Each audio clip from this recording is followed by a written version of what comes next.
तो साथियों, good evening. क्या हाल चाल। हाँ, तो एक बार आप लोग क्लियर कर दीजिए कि वॉइस क्लियर है, आवाज़ जा रही है आप लोग के पास, विजिबल हूँ।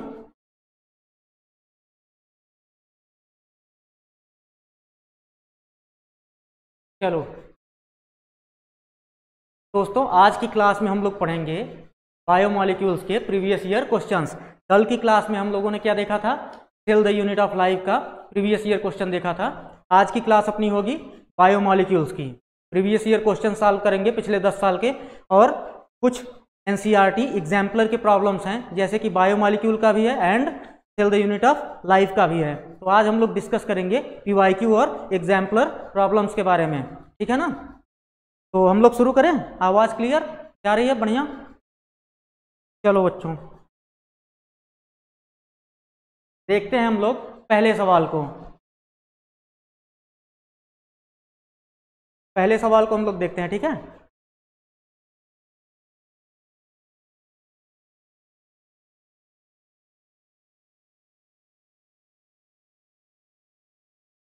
हम लोग पहले सवाल को देखते हैं बच्चों, पढ़ते हैं। सेल्यूलोज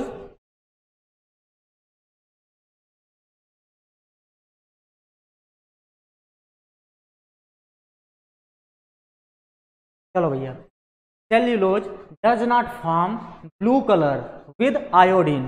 बोल रहा है कि सेल्यूलोज जो होता है वो आयोडीन के साथ ब्लू कलर क्यों नहीं बनाता? क्यों नहीं बनाता? हम लोग देखते हैं, ऑप्शंस को देख लेते हैं, देन हम लोग इसको एक्सप्लेन करेंगे और समझेंगे, ठीक है? It is a helical molecule. बोल रहा है कि ये हेलिकल मॉलिक्यूल होता है। It does not contain complex helices and hence can not hold iodine. Third को पढ़ लेते हैं। It breaks down when react with it. ये बोल रहा है कि जब ये रिएक्शन करता है आयोडीन के साथ तो क्या होता है? टूट जाता है, बट ऐसा भी नहीं है। फोर्थ पढ़ते हैं। It is a disaccharide. बोल रहा है कि ये डाइसैकेराइड है, ठीक है? तो सेल्यूलोज क्या होता है? पॉलीसैकेराइड होता है, पॉलीसैकेराइड होता है। हम लोग आंसर को अपने देखते हैं, देन इसको एक्सप्लेन करते हैं। तो आंसर आपका क्या होगा? आंसर इसका जो होगा भैया वो होगा बी वाला। रीजन बताते हैं। जो स्टार्च मॉलिक्यूल होता है, अगर हम स्टार्च की बात करें, स्टार्च की बात करें, उनमें होता क्या है? उनमें हेलिक्स क्या होती हैं? पाई जाती हैं। उनमें हेलिक्स पाई जाती हैं। उसमें क्या होते हैं? हेलिक्सेस पाए जाते हैं, ब्रांचिंग होती है। उसके कारण वो करता क्या है? वो क्या करेगा? आयोडीन को होल्ड कर लेगा और आयोडीन टेस्ट दे देगा, ब्लू कलर दे देगा। बट अगर बात करें सेल्यूलोज की, सेल्यूलोज में कोई ब्रांचिंग नहीं होगी, सेल्यूलोज में कोई भी कॉम्प्लेक्स हेलिसेस नहीं बनेगा, इसलिए ये क्या करता है? आयोडीन को होल्ड ही नहीं कर पाता। जब आयोडीन को होल्ड नहीं कर पाएगा तो ये क्या करेगा? ब्लू कलर प्रोवाइड नहीं कर पाएगा। तो इस सवाल में आपका जो आंसर होगा वो बी वाला होगा। आपसे पूछा है cellulose does not form blue colour, क्यों ब्लू कलर नहीं दे पाता? रीजन ये है क्योंकि इसमें क्या होते हैं? कॉम्प्लेक्स हेलिसेस नहीं पाए जाते। इस कारण से ये क्या करता है? आयोडीन को क्या होल्ड ही नहीं कर पाता, और जब आयोडीन को होल्ड नहीं कर पाएगा तो ब्लू कलर प्रोवाइड नहीं कर पाएगा। तो आंसर कौन सा बनेगा? बी वाला। अब हम लोग देखते हैं सेकेंड क्वेश्चन को। हम लोग सेकंड क्वेश्चन देखते हैं। स्टेटमेंट बेस्ड सवाल है, अच्छे से पढ़ेंगे, आराम से समझ के आंसर निकालेंगे, ठीक है? चलो, आपसे बोल रहा है statement first, a protein is imagined as a line. बोल रहा है कि प्रोटीन को हम लोग एक लाइन इमेजिन कर लेते हैं, कर लिए इमेजिन हम लोग। Left and represented by first amino acid. Left इसे मान लेते हैं, इसे क्या मान लेते हैं? लेफ्ट मान लेते हैं। और इसे क्या समझ लेते हैं? राइट। से राइट मान लिया हमने, बिल्कुल सही। Represented by first amino acid C terminal end the right end represented by last amino acid N terminal. नहीं बच्चों, जो आपका लेफ्ट पर होता है इसे क्या बोलते हैं? एन टर्मिनल बोलते हैं, या फर्स्ट अमीनो एसिड बोलते हैं। क्या बोलेंगे? एन टर्मिनल या फर्स्ट अमीनो एसिड। इसे क्या बोलेंगे? First amino acid. और इसे क्या बोलेंगे? इसे सी टर्मिनल बोलते हैं। इसे क्या बोलेंगे? C terminal. क्या इसी को बोलेंगे? Last amino acid. क्या बोलेंगे? Last amino acid. पहला स्टेटमेंट तो आपका क्या हुआ? रॉन्ग हो गया। फर्स्ट स्टेटमेंट क्या हुआ भैया? रॉन्ग हो गया, ठीक है ना? हम लोग देखते हैं सेकंड स्टेटमेंट को। Adult human haemoglobin consist of 4 सब यूनिट। बोल रहा है कि जो एडल्ट का हीमोग्लोबिन होता है वो 4 सब यूनिट का मिलकर बना होता है। बिल्कुल सही है। 2 आपके क्या होंगे, अल्फा चेन होंगे, 2 जो होंगे बीटा टाइप के होंगे। 2 सब यूनिट होते हैं, अल्फा सब यूनिट एंड बीटा सब यूनिट। यहां तक चीजें क्लियर। 2 सब यूनिट ऑफ अल्फा एंड 2 सब यूनिट ऑफ बीटा। तो सेकंड स्टेटमेंट आपका क्या है, करेक्ट है। हम लोग यहां पर ऑप्शन चेक करते हैं, both statement first and second are false. नहीं, statement first is true, statement first is true नहीं है, स्टेटमेंट फर्स्ट क्या है, फॉल्स है। हमने यहां पर समझा लेफ्ट साइड पर फर्स्ट अमीनो एसिड है, उसे एन टर्मिनल बोलेंगे ना कि सी टर्मिनल। यहां तक चीजें clear. First statement false, second statement true. तो आप सबका आंसर कौन सा होगा, सी वाला होगा। आपका आंसर कौन सा होगा, सी वाला होगा। यहां तक चीजें क्लियर। चलो अब हम लोग देखते हैं आगे बच्चों। नेक्स्ट अगले सवाल को देखते हैं, थर्ड वाला स्टेटमेंट बेस्ड सवाल ये भी है। यहां पर बोल रहा है लो temperature preserve the enzyme in a temporary inactive stage. बोल रहा है कि जब टेम्परेचर कम होता है, मान लेते हैं कि एंजाइम वर्क करता है एक ऑप्टिमम टेम्परेचर पर, एक ऑप्टिमम टेम्परेचर पर एंजाइम क्या करता है बच्चों, वर्क करता है। बट अगर टेम्परेचर को कम करेंगे तो एंजाइम क्या होगा, इनएक्टिव हो जाएगा। टेम्परेचर को बढ़ाएंगे एंजाइम क्या होगा, डीनेचर्ड हो जाएगा या डिस्ट्रॉय हो जाएगा। हम लोग समझते हैं low temperature preserve the enzyme in temporary inactive stage. यहां तक चीजें ठीक हैं। Whereas high temperature destroy enzymatic activity because protein are denatured by heat. पहला स्टेटमेंट आपका करेक्ट है। पहला स्टेटमेंट क्या है, बिल्कुल करेक्ट है। सेकेंड को पढ़ते हैं, when the inhibitor closely resembles the substrate. बोल रहा है कि जब इनहिबिटर जो होता है वो क्लोजली रिजेंबल होता है किसे, सबस्ट्रेट से, in the molecular structure and inhibit the activity of enzyme it is known as competitive inhibitor. बोल रहा है कि क्या करेगा, इनहिबिट करेगा एक्टिविटी ऑफ एंजाइम को, एंजाइम की एक्टिविटी को क्या करेगा, इनहिबिट करेगा। ठीक है, और इसी को क्या बोलेंगे, कॉम्पिटेटिव इनहिबिटर बोलेंगे। क्या बोलेंगे, कॉम्पिटेटिव इनहिबिटर। समझते हैं हम लोग इसे समझते हैं। ठीक है, तो ये वाला स्टेटमेंट भी आपका करेक्ट है। हम लोग समझते हैं कॉम्पिटेटिव इनहिबिटर होता क्या है। सेकेंड वाले को समझ लेते हैं कि कॉम्पिटेटिव इनहिबिटर क्या होता है। तो देखो भैया, कॉम्पिटेटिव इनहिबिटर होता यह है कि जैसे एंजाइम पर क्या पाए जाते हैं, एक्टिव साइट मिलती है। मान लेते हैं ये कोई एंजाइम है, हम मानते हैं कि ये कोई एंजाइम है। यहाँ पर इसका क्या है, ये एक्टिव साइट है, ये इसका क्या है, एक्टिव साइट है। यहीं पर सबस्ट्रेट को बाइंड होना है। यहीं पर कौन बाइंड होता है, सबस्ट्रेट बाइंड होता है।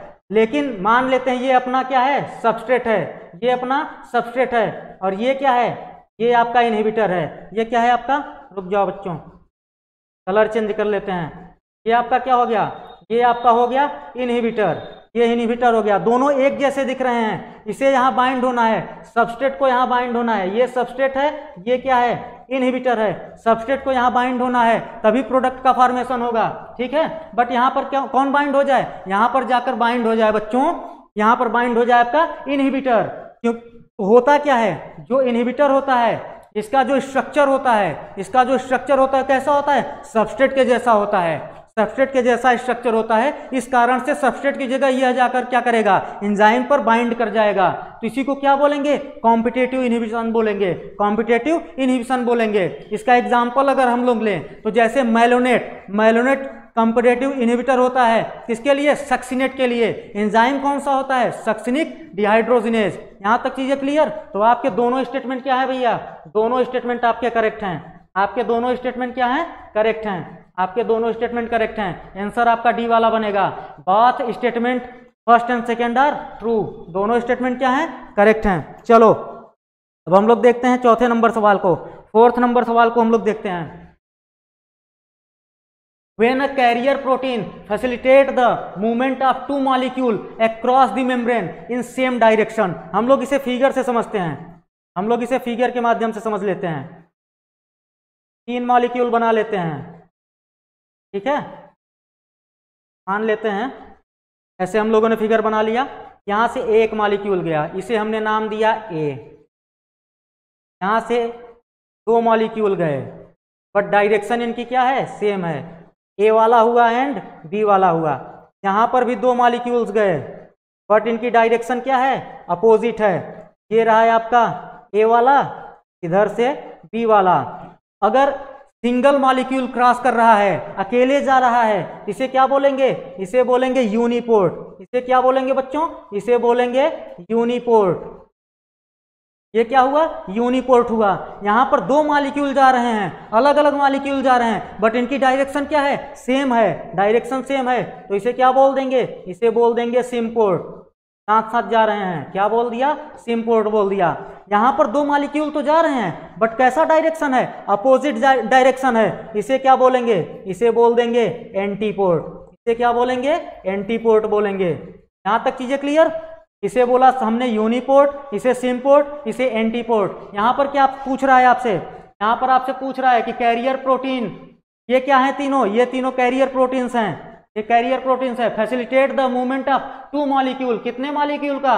दो मॉलिक्यूल का, across the membrane in same direction. Same direction, ठीक है, दो मॉलिक्यूल जा रहे हैं, किस डायरेक्शन में? सेम डायरेक्शन में। आंसर क्या होगा आपका? आंसर आपका फर्स्ट वाला हो जाएगा। क्या होगा? सिम्पोर्ट होगा। हमने तीनों को यहाँ पर एक साथ समझा दिया है। तीनों को क्या किया है भैया? एक साथ समझाया है। आंसर क्या बनेगा? सिम्पोर्ट। हम लोग देखते हैं 5वां नंबर सवाल, मैचिंग का सवाल है। हम लोग समझते हैं और सॉल्व करते हैं। इधर लिखा हुआ है adenine, anthocyanin, chitin and coding.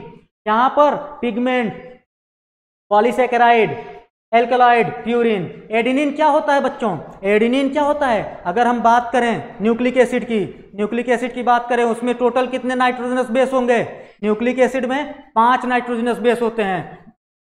Nucleic acid दो टाइप के हो सकते हैं, डीएनए एंड आरएनए। आरएनए में कितने टाइप के नाइट्रोजनस बेस होंगे? 4 टाइप के। बात करें डीएनए, डीएनए में कितने टाइप के नाइट्रोजनस बेस? 4 टाइप के। बट हम लोग बात करते हैं प्यूरिन और पिरिमिडिन के बारे में। तो देखो भैया, प्यूरिन जो होता है इसमें पाए जाते हैं एडेनिन, एडेनिन, और क्या होगा आपका? गुआनिन। अब पायरिमिडीन की बात करें, पायरिमिडीन की अगर हम बात करें तो इसके 3 एग्जाम्पल्स होंगे। क्या होगा? Cytosine, cytosine. उसके बाद अगर हम लोग देखें तो यहां पर हो जाएगा थाइमीन, और देखें तो हो जाएगा यूरेसिल। क्या होगा? यूरेसिल। आपका जो डीएनए होगा, डीएनए में क्या क्या पाया जाएगा? Adenine, guanine, cytosine and thymine. DNA में यूरेसिल नहीं पाया जाता। और आरएनए की बात कर लें तो आरएनए में क्या नहीं पाया जाएगा? आरएनए में आपका थाइमीन नहीं पाया जाएगा। वहां पर क्या प्रेजेंट होगा? वहां पर थाइमीन की जगह पर होगा यूरेसिल। यहां तक चीजें क्लियर हो गई होंगी। एडेनिन आपका क्या है? एडेनिन आपका हो गया प्यूरिन बेस। क्या हो गया बच्चों? प्यूरिन बेस हो गया। एडेनिन आपका प्यूरिन हुआ। समझते हैं एंथोसाइनिन के बारे में। एंथोसाइनिन जो होता है ये क्या होता है? पिगमेंट होता है। एंथोसाइनिन क्या होता है? पिगमेंट होता है। कैसा पिगमेंट होगा? वाटर सॉल्युबल पिगमेंट होगा। कैसा पिगमेंट होगा? वाटर सॉल्युबल पिगमेंट होगा। हम लोगों ने इसे कर लिया पिगमेंट में। काइटिन, काइटिन को हम लोग फंगल सेलुलोज भी बोलते हैं। काइटिन क्या करता है? एक्सोस्केलेटन बनाता है आर्थ्रोपोड्स का। ये किसका बना होगा? ये बना होता है एन एसिटिल ग्लूकोसामाइन का। ये किसका बना हुआ होता है? एन एसिटिल ग्लूकोसामाइन का। क्या होता है? होमोपॉलीमर होता है ये। काइटिन किससे बना है? Homopolymer of N acetyl glucosamine. Chitin क्या हो गया आपका? काइटिन आपका हो गया बच्चों पॉलीसैकेराइड। क्या हुआ? पॉलीसैकेराइड हो गया। कैसा पॉलीसैकेराइड? होमोपॉलीसैकेराइड है। ठीक है। अब हम लोग देखते हैं कोडीन के बारे में। कोडीन आपका क्या हुआ? एल्केलॉइड। आपकी एनसीईआरटी में एल्केलॉइड के 2 एग्जाम्पल लिखे गए हैं। पहला मॉर्फिन, सेकेंड कोडीन। तो अब हम लोग मैच करा लिए हैं। आंसर देख लेते हैं, आंसर चेक करते हैं। ए का आपका 4th वाला हो गया, बी का 1st वाला हो गया। यहाँ पर हम लोग देखते हैं ए का 4th, बी का 1st। आंसर आपका कौन सा बन रहा है? आंसर आपका बी वाला बन रहा है। सी का कौन सा है? 2nd वाला। सी का 2nd, डी का 3rd। आंसर क्या होगा? 5 का। 5 का आंसर आपका होगा बच्चों बी। 5 का आंसर बी। यहां तक किसी को कोई डाउट? यहां तक चीजें क्लियर बच्चों? चलो अब हम लोग देखते हैं, अब हम लोग देखते हैं इधर 6 नंबर सवाल को। Primary protein are also called polypeptide. Primary protein को पॉलीपेप्टाइड बोलते हैं। बिकॉज, क्यों बोलते हैं? आपसे रीजन पूछ रहा है। They can assume many conformations. बोल रहा है कि इसमें मेनी कन्फर्मेशंस होते हैं। नहीं बच्चों, they are linear chain. They are linear chain बोल रहा है। They are polymer of peptide monomer. बोल रहा है कि ये पॉलीमर होता है पेप्टाइड मोनोमर का। फोर्थ वाले को पढ़ते हैं, successive amino acids are joined by peptide bond. Polypeptide bond बोले जाने का रीजन क्या होता है? मानते हैं जो आपका प्रोटीन होता है बच्चों, ये क्या होता है? हेट्रोपॉलीमर होता है। हेट्रोपॉलीमर होगा, अमीनो एसिड से मिलके बना होगा। कितने टाइप के अमीनो एसिड होंगे? 20 टाइप के अमीनो एसिड से मिलके बना होता है। मान लेते हैं ये आपका पहला अमीनो एसिड है, ये सेकेंड है, ऐसे करके ढेर सारे अमीनो एसिड हैं, ठीक है। ये लोग किससे कनेक्ट हैं? यहाँ पर पेप्टाइड बॉन्ड है इनके बीच में। इनके बीच में क्या है? पेप्टाइड बॉन्ड है। क्या है? पेप्टाइड बॉन्ड है। ये भी पेप्टाइड बॉन्ड, ये भी पेप्टाइड बॉन्ड, इसे क्या बोल देंगे? पॉलीपेप्टाइड बॉन्ड बोल सकते हैं। इधर भी पेप्टाइड बॉन्ड है, तो ये आपका क्या हुआ? पॉलीपेप्टाइड बॉन्ड हुआ। कैसा बॉन्ड हुआ? पॉलीपेप्टाइड बॉन्ड हुआ। तो आपसे यही तो पूछ रहा है कि पॉलीपेप्टाइड बॉन्ड से, तो यहां पर क्या है? Successive amino acid are joined by peptide bond. Successive amino acid, total 20 type के अमीनो एसिड से मिलकर प्रोटीन बना होता है। तो यहां पर क्या है? ढेर सारे अमीनो एसिड मिलकर क्या बना रहे हैं? एक प्रोटीन बना रहे हैं। और किससे बाइंड है? पॉलीपेप्टाइड बॉन्ड से। पेप्टाइड बॉन्ड से बाइंड है, बट ढेर सारे पेप्टाइड बॉन्ड हैं, तो क्या बोलेंगे? पॉलीपेप्टाइड बॉन्ड बोलेंगे। आंसर कौन सा होगा आपका? आंसर आपका होगा डी वाला। 6 का आंसर क्या होगा बच्चों? डी वाला होगा। अगर हम लोग बात करें, ये फर्स्ट अमीनो एसिड है, इसे क्या बोलेंगे? एन टर्मिनल बोलेंगे।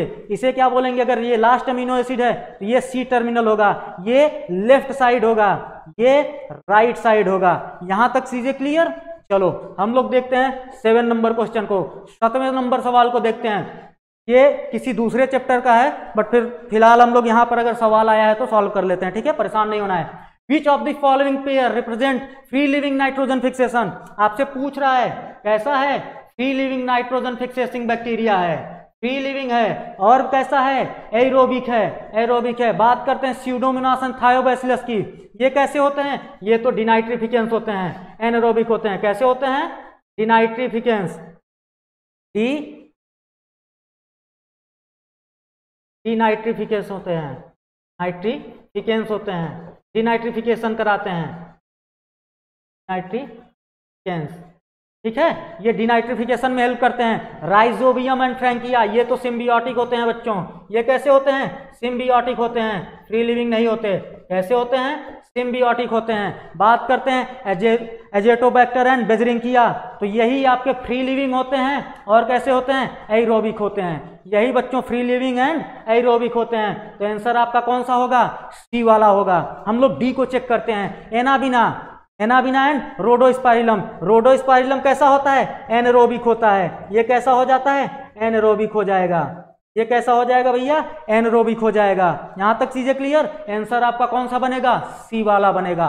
हम लोग 8वें नंबर सवाल को देखते हैं। 8 number, choose the incorrect enzymatic reaction. कौन सा ऐसा एंजाइमेटिक रिएक्शन है इन चारों में जो गलत है? कैसा है? गलत है। हम लोग चेक करते हैं। फर्स्ट वाले को, डाइपेप्टाइड्स है, उस पर कौन सा एंजाइम वर्क किया? डाइपेप्टाइडेज। क्या बनाया? Amino acid. बिल्कुल सही है। डाइपेप्टाइडेज पर डाइपेप्टाइड्स पर डाइपेप्टाइडेज काम किया और उसे कन्वर्ट कर दिया अमीनो एसिड में, मींस मोनोपेप्टाइड में कन्वर्ट कर दिया। यहां तक चीजें सही हैं। माल्टोज, उस पर काम किया माल्टेज। यहां तक तो चीजें ठीक हैं। माल्टेज को कन्वर्ट किया ग्लूकोज एंड फ्रक्टोज में। यहां पर बोल रहा है कि ग्लूकोज एंड फ्रक्टोज। माल्टोज किससे मिलके बना होता है? माल्टोज बना होता है ग्लूकोज एंड ग्लूकोज से मिलके, फ्रक्टोज से नहीं। तो यही वाला आपका क्या है? इनकरेक्ट है। यही इनकरेक्ट है। आपसे पूछ क्या रहा है? इनकरेक्ट एंजाइमेटिक रिएक्शन पूछ रहा है। कौन सा एंजाइमेटिक रिएक्शन? इनकरेक्ट। बात करते हैं सुक्रोज की। इस पर वर्क किया सुक्रेज ने, इसे कन्वर्ट कर दिया ग्लूकोज और फ्रक्टोज में। यहां पर लैक्टोज है, इस पर वर्क किया लैक्टेज ने, इसे ग्लूकोज और गैलेक्टोज में कन्वर्ट कर दिया। माल्टोज कन्वर्ट जब भी टूटेगा, माल्टोज किससे बना होता है? ग्लूकोज एंड ग्लूकोज के मॉलिक्यूल से बना होता है। यहां पर ग्लूकोज का मॉलिक्यूल होना चाहिए था, फ्रक्टोज का नहीं। यहां तक चीजें क्लियर? चलो 8 का आंसर आपका बी वाला हो गया। अरे 9, 10 गायब।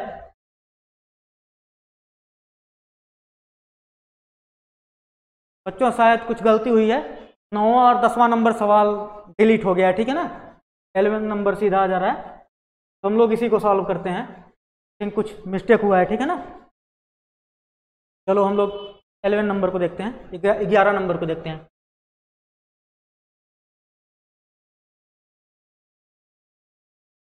चलो बच्चों, in the enzyme which catalyse the break down of, बोल रहा है ये रिएक्शन है, हाइड्रोजन पेरोक्साइड टूट रहा है वाटर एंड ऑक्सीजन में। हाइड्रोजन पेरोक्साइड अगर वाटर एंड ऑक्सीजन में टूटा, देन कौन सा एंजाइम वर्क किया?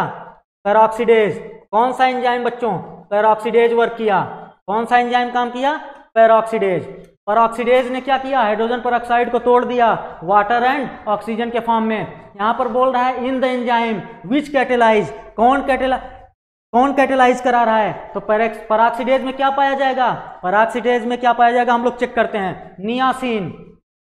उसके बाद आगे हम लोग देखते हैं NAD की बात कर रहा है, हिम की बात कर रहा है, जिंक की बात कर रहा है।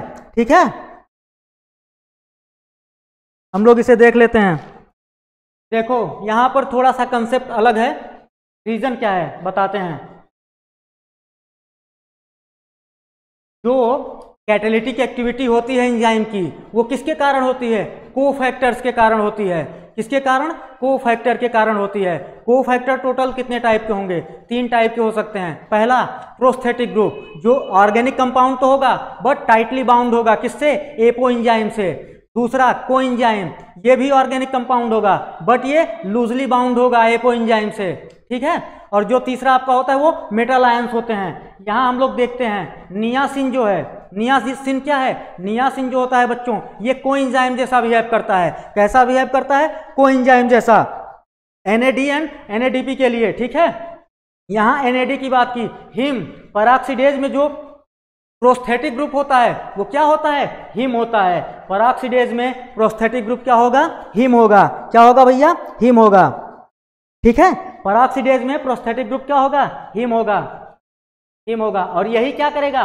कैटालाइटिक एक्टिविटी को कंट्रोल करेगा। यही कैटालाइटिक एक्टिविटी को क्या करेगा? कंट्रोल करेगा। बात करते हैं जिंक की, मेटल आयन है, ये किस में पाया जाएगा? प्रोकार्बोक्सी पेप्टाइडेज में। किसमें? प्रोकार्बोक्सी पेप्टाइडेज में पाया जाएगा। ठीक है, तो यहां पर आंसर कौन सा बनेगा? यहां पर जो कैटालिटिक एक्टिविटी आई किसके कारण आई? हिम के कारण आई। यही प्रेजेंट होता है पेरोक्सीडेज में। पेरोक्सीडेज में क्या होता है? हिम ग्रुप पाया जाता है, हिम पाया जाता है। ठीक है, चलो हम लोग देखते हैं 12 नंबर सवाल को।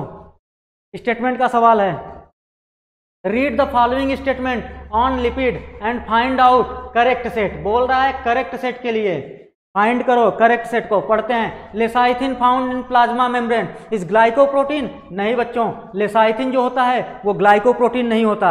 लेसाइथिन फास्फोलिपिड होता है, ग्लाइकोप्रोटीन नहीं होता। Saturated fatty acid possesses 1 or more carbon double bond. बोल रहा है कि इसमें कार्बन डबल बॉन्ड 1 या उससे ज्यादा पाए जा सकते हैं।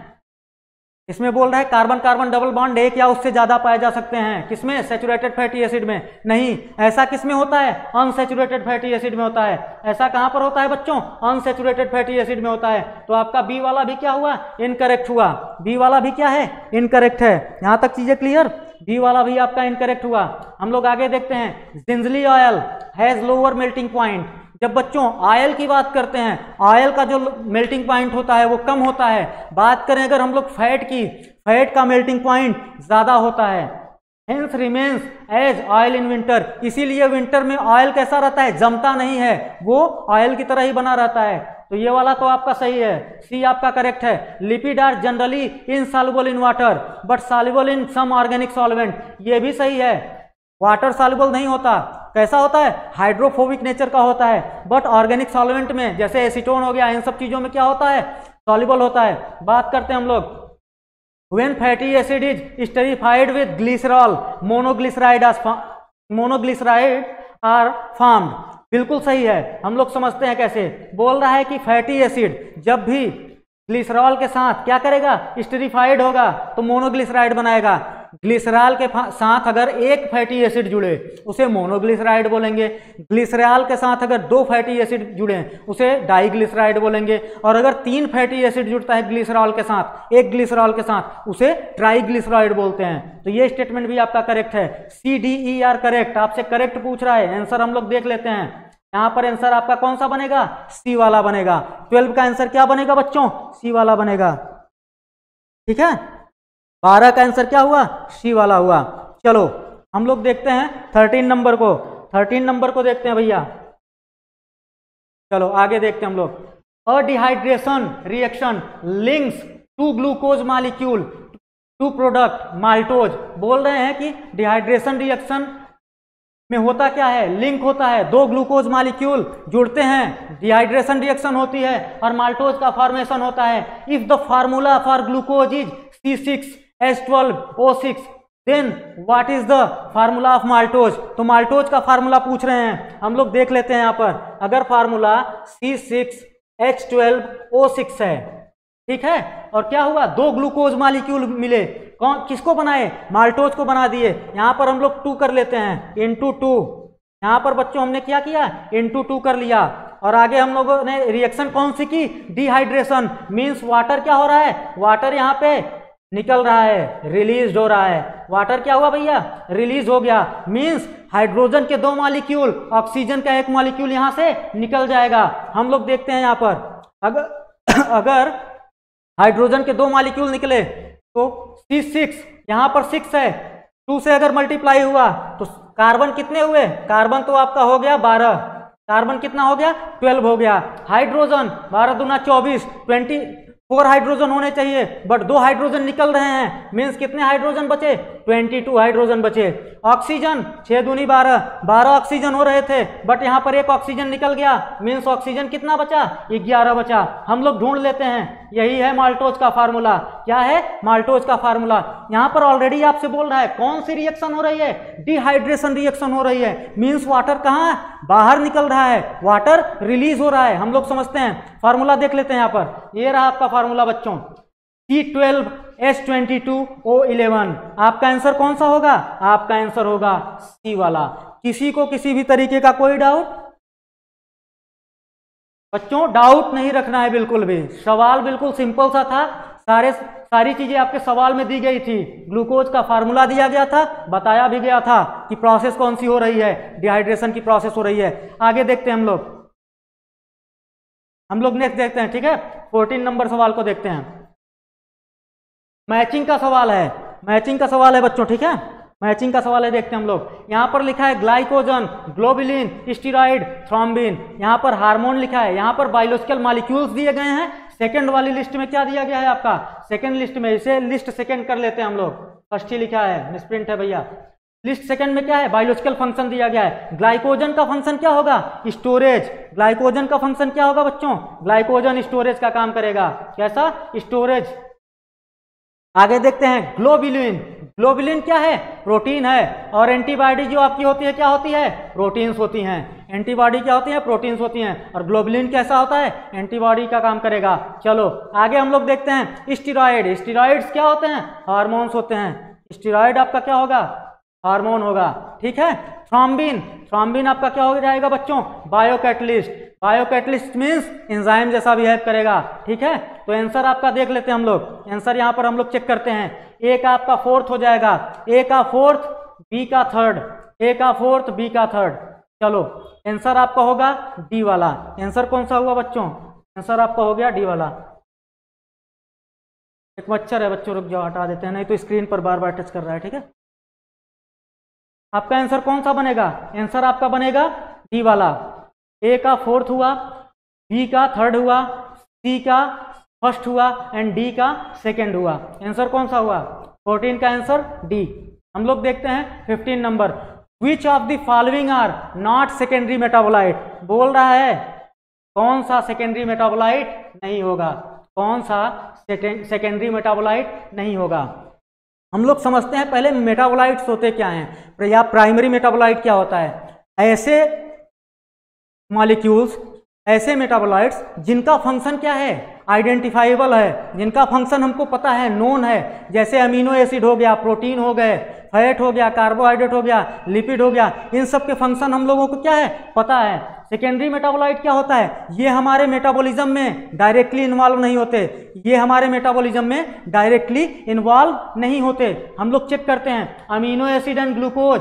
अमीनो एसिड एंड ग्लूकोज क्या होता है, हमने आपसे बोला अमीनो एसिड हो गया, प्रोटीन हो गया, कार्बोहाइड्रेट हो गए, ये सब क्या होते हैं, प्राइमरी मेटाबोलाइट होते हैं। तो आपका फर्स्ट आंसर ही हो जाएगा, फर्स्ट ही आपका क्या हो जाएगा, आंसर हो जाएगा। ये तो प्राइमरी मेटाबोलाइट है। बात करते हैं अगर इसे क्या बोलेंगे हम लोग, इसे बोलेंगे प्राइमरी मेटाबोलाइट, प्राइमरी मेटाबोलाइट्स। से प्राइमरी मेटाबोलाइट्स बोलेंगे। ठीक है, रीजन क्या है, इनके फंक्शन क्या है, नोन है, इनके फंक्शन क्या है, आइडेंटिफाइबल हैं। बात करते हैं विनक्रिस्टिन एंड कुर्कुमिन की। विनक्रिस्टिन और कुर्कुमिन क्या होते हैं, ये ड्रग होते हैं, ये क्या होते हैं, ड्रग होते हैं। और क्या होंगे, सेकेंडरी मेटाबोलाइट होंगे। ये क्या है, ड्रग्स हैं बच्चों। रबर एंड गम्स ये पॉलीमेरिक सब्सटेंस है, ये भी सेकेंडरी मेटाबोलाइट है, पॉलीमेरिक सब्सटेंस है। क्या है, पॉलीमेरिक सब्सटेंस है ये सब्सटेंसेस, ये पॉलीमेरिक सब्सटेंसेस हो गए आपके। मॉर्फिन एंड कोडीन की बात कर लें, ये एल्केलॉइड होता है बच्चों, ये क्या होता है, एल्केलॉइड होता है, एल्केलॉइड्स होंगे ये, एल्केलॉइड्स। मॉर्फिन एंड कोडीन क्या होते हैं, एल्केलॉइड्स होते हैं। ये नीचे के बी सी डी ऑप्शन वाले क्या हैं, सेकेंडरी मेटाबोलाइट हैं। आपसे पूछ क्या रहा है, not secondary metabolite means primary metabolite को हमने क्या किया, अलग कर लिया। आंसर कौन सा बना, 15 का ये बना। चलो हम लोग नेक्स्ट को देखते हैं, अगले आंसर को अगले सवाल को देखते हैं बच्चों। 16 नंबर सवाल, प्रोटीन लिस्ट ए में लिखा है protein, unsaturated fatty acid, nucleic acid and polysaccharide. इधर लिखा है कार्बन कार्बन डबल बॉन्ड, इधर लिखा है phosphodiester bond, then glycosidic bond and peptide bond. हम लोग समझते हैं, हम लोग इसे मैच करा के देखते हैं। प्रोटीन में क्या पाया जाएगा बच्चों, प्रोटीन में तो पेप्टाइड बॉन्ड पाया जाएगा, नोन है, हम लोगों को पता भी है, अभी हम लोग कुछ देर पहले देखे हैं। ढेर सारे अमीनो एसिड्स होते हैं और वो क्या होते हैं, उनको जोड़ने के लिए पेप्टाइड बॉन्ड का फॉर्मेशन होता है। एक अमीनो एसिड को दूसरे अमीनो एसिड से जोड़ने के लिए पेप्टाइड बॉन्ड बनेगा। ऐसे ही हम लोग टोटल 20 अमीनो एसिड्स अगर उनको जोड़ना है तो करीबन 19 पेप्टाइड बॉन्ड का फॉर्मेशन होगा, उसी को क्या बोलेंगे, पॉलीपेप्टाइड बोलेंगे। तो पेप्टाइड बॉन्ड कहाँ पर बनना है, प्रोटीन के पास। चलो प्रोटीन में पेप्टाइड बॉन्ड बनेगा। Unsaturated fatty acid, unsaturated fatty acid में क्या होता है, इनमें कार्बन कार्बन डबल बॉन्ड एक से ज्यादा पाए जा सकते हैं। कार्बन कार्बन डबल बॉन्ड एक भी पाया जा सकता है, एक से ज्यादा भी पाया जा सकता है। ठीक है, कार्बन कार्बन डबल बॉन्ड 1 और 1 से ज्यादा भी मिल सकता है। ठीक है, आगे देखते हैं हम लोग। न्यूक्लिक एसिड, न्यूक्लिक एसिड में कौन सा बॉन्ड होगा, फास्फोडाइस्टर बॉन्ड होगा। कौन सा बॉन्ड होगा, फास्फोडाइस्टर बॉन्ड होगा। न्यूक्लिक एसिड में कौन सा बॉन्ड होगा, फास्फोडाइस्टर। पॉलीसैकेराइड, पॉलीसैकेराइड में कौन सा बॉन्ड होगा, ग्लाइकोसिडिक बॉन्ड होगा। ग्लाइकोसिडिक बॉन्ड कहां पर पाया जाएगा, पॉलीसैकेराइड में। अगर शुगर और नाइट्रोजनस बेस को भी जोड़ना हो वहां पे एन ग्लाइकोसिडिक बॉन्ड होता है। कौन सा bond, N glycosidic bond. Sugar और नाइट्रोजनस बेस को जब हम जोड़ते हैं तो कौन सा बॉन्ड होता है, ग्लाइकोसिडिक बॉन्ड होता है। हम लोग मैचिंग कराते हैं। अब यहाँ पर आपका ए का फोर्थ वाला हुआ, ए का क्या हुआ भैया, फोर्थ हुआ। हम लोग देख लेते हैं, ए का फोर्थ, बी का फर्स्ट। आंसर आपका कौन सा बन रहा है, डी वाला बन रहा है। सी का सेकेंड, डी का थर्ड, सी सेकेंड डी थर्ड। चलो सही है। आंसर 16 का क्या हुआ, 16 का आंसर आपका डी वाला हो गया। 16 का आंसर क्या हुआ, डी वाला हो गया। 17 नंबर अब हम लोग देखते हैं, 17 नंबर सवाल देखेंगे।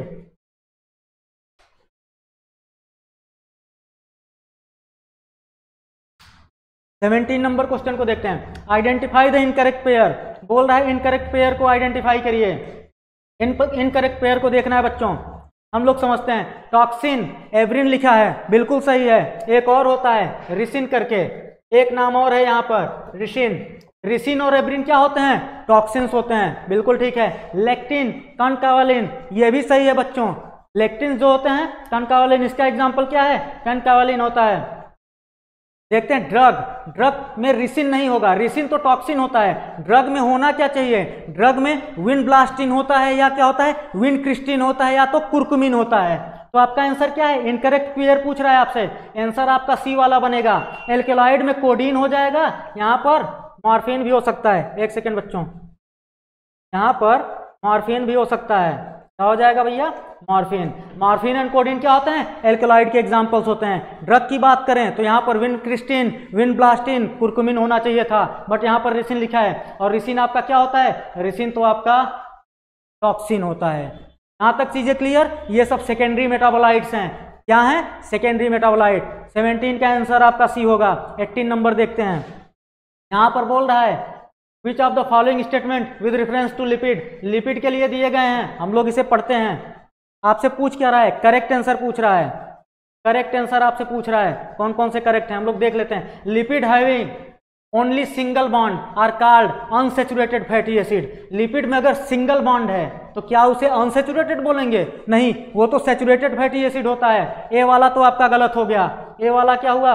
गलत हो गया। लेसाइथिन इज फास्फोलिपिड, बिल्कुल सही है। लेसाइथिन क्या होता है? फास्फोलिपिड होता है। अभी कुछ देर पहले एक सवाल में लेसाइथिन को ग्लाइकोलिपिड बोला था, तो वहां पर हमने आपसे बताया था कि लेसाइथिन क्या होगा? फॉस्फोलिपिड होगा। ट्राईहाइड्रोक्सी प्रोपेन इज ग्लिसरॉल, बिल्कुल सही। ग्लिसरॉल को ट्राईहाइड्रोक्सी प्रोपेन बोलेंगे। यहां तक किसी को कोई डाउट? नेक्स्ट देखते हैं। Palmitic acid has 20 carbon atoms including carboxyl carbon. नहीं, यहाँ 16 होना चाहिए, 20 नहीं होते, 16 कार्बन होते हैं। एरेकिडोनोइक एसिड में यहाँ पर 16 नहीं 20 कार्बन होते हैं, 20 कार्बन एटम्स होते हैं। यहाँ तक चीजें क्लियर? तो आपका डी और ई वाला भी क्या है? इनकरेक्ट है। तो आंसर कौन सा आपका बना? बी और सी करेक्ट है। आंसर आपका बी वाला हो जाएगा। आंसर क्या होगा भैया? 18 का बी होगा। यहाँ तक चीजें ठीक? चलो हम लोग देखते हैं अगले को। नेक्स्ट देखते हैं, identify the basic amino acid from following. आपसे पूछ रहा है basic amino acid. Basic amino acid हम लोग जब हिस्टोन के बारे में पढ़ते हैं तो हिस्टोन कैसा प्रोटीन है? बेसिक प्रोटीन है। वहां पर कौन से अमीनो एसिड पाए जाते हैं? Arginine and lysine, arginine and lysine. Answer तो आपका बी वाला होना है। हम लोग फिर भी समझते हैं ये कैसा होगा? ग्लूटामिक एसिड क्या होगा? एसिडिक अमीनो एसिड होगा। कैसा होगा? एसिडिक अमीनो एसिड है बच्चों। ग्लूटामिक एसिड आपका एसिडिक है। वैलिन क्या होता है? ये न्यूट्रल अमीनो एसिड होता है। कैसा होता है? न्यूट्रल अमीनो एसिड होता है, न्यूट्रल अमीनो एसिड होता है। टायरोसिन ये आपका एरोमेटिक होता है बच्चों। कैसा अमीनो एसिड होगा? एरोमेटिक अमीनो एसिड होता है, एरोमेटिक अमीनो एसिड। यहाँ पर एरोमेटिक क्या होंगी? रिंग्स पाई जाएंगी। समझते हैं एरोमेटिक अमीनो एसिड के दो एग्जाम्पल और हैं, phenyl alanine and tryptophan. Phenyl alanine means phenyl alanine और आपका ट्रिप्टोफैन। और क्या बच्चों? ट्रिप्टोफैन। यहां पर भी क्या होगा? एरोमेटिक अमीनो एसिड होगा। अगर यहां पर बात करें तो लाइसिन के साथ हम लोग आर्जिनिन को भी ऐड कर सकते हैं। आंसर आपका 19 का क्या बनेगा? बी वाला। 19 का आंसर बी। 20 नंबर देखते हैं, मैचिंग का सवाल है। Inhibitor of catalytic activity. Second, causes peptide bond, cell wall material is in fungi. और बोल रहा है सेकेंडरी मेटाबोलाइट। इधर हम लोग देख लेते हैं, कॉलम सेकेंड को भी देख लेते हैं। यहाँ पर क्या दिया है? Ricin, malonate, chitin, collagen. यहाँ पर हम लोग समझते हैं सेकेंडरी मेटाबोलाइट क्या होगा? रिसिन होगा। रिसिन एंड नेब्रिन क्या होते हैं? ड्रग होते हैं भैया। इनहिबिटर ऑफ कैटालिटिक एक्टिविटी कौन सा होगा? मेलोनेट। किसको इनहिबिट करेगा? सक्सिनेट के एक्टिविटी को क्या कर देगा? इनहिबिट कर देगा। सक्सिनिक डिहाइड्रोजिनेज जो आपका एंजाइम होता है उस पर जो सबस्ट्रेट बाइंड होता है, ये जाकर सबस्ट्रेट की जगह खुद बाइंड हो जाएगा।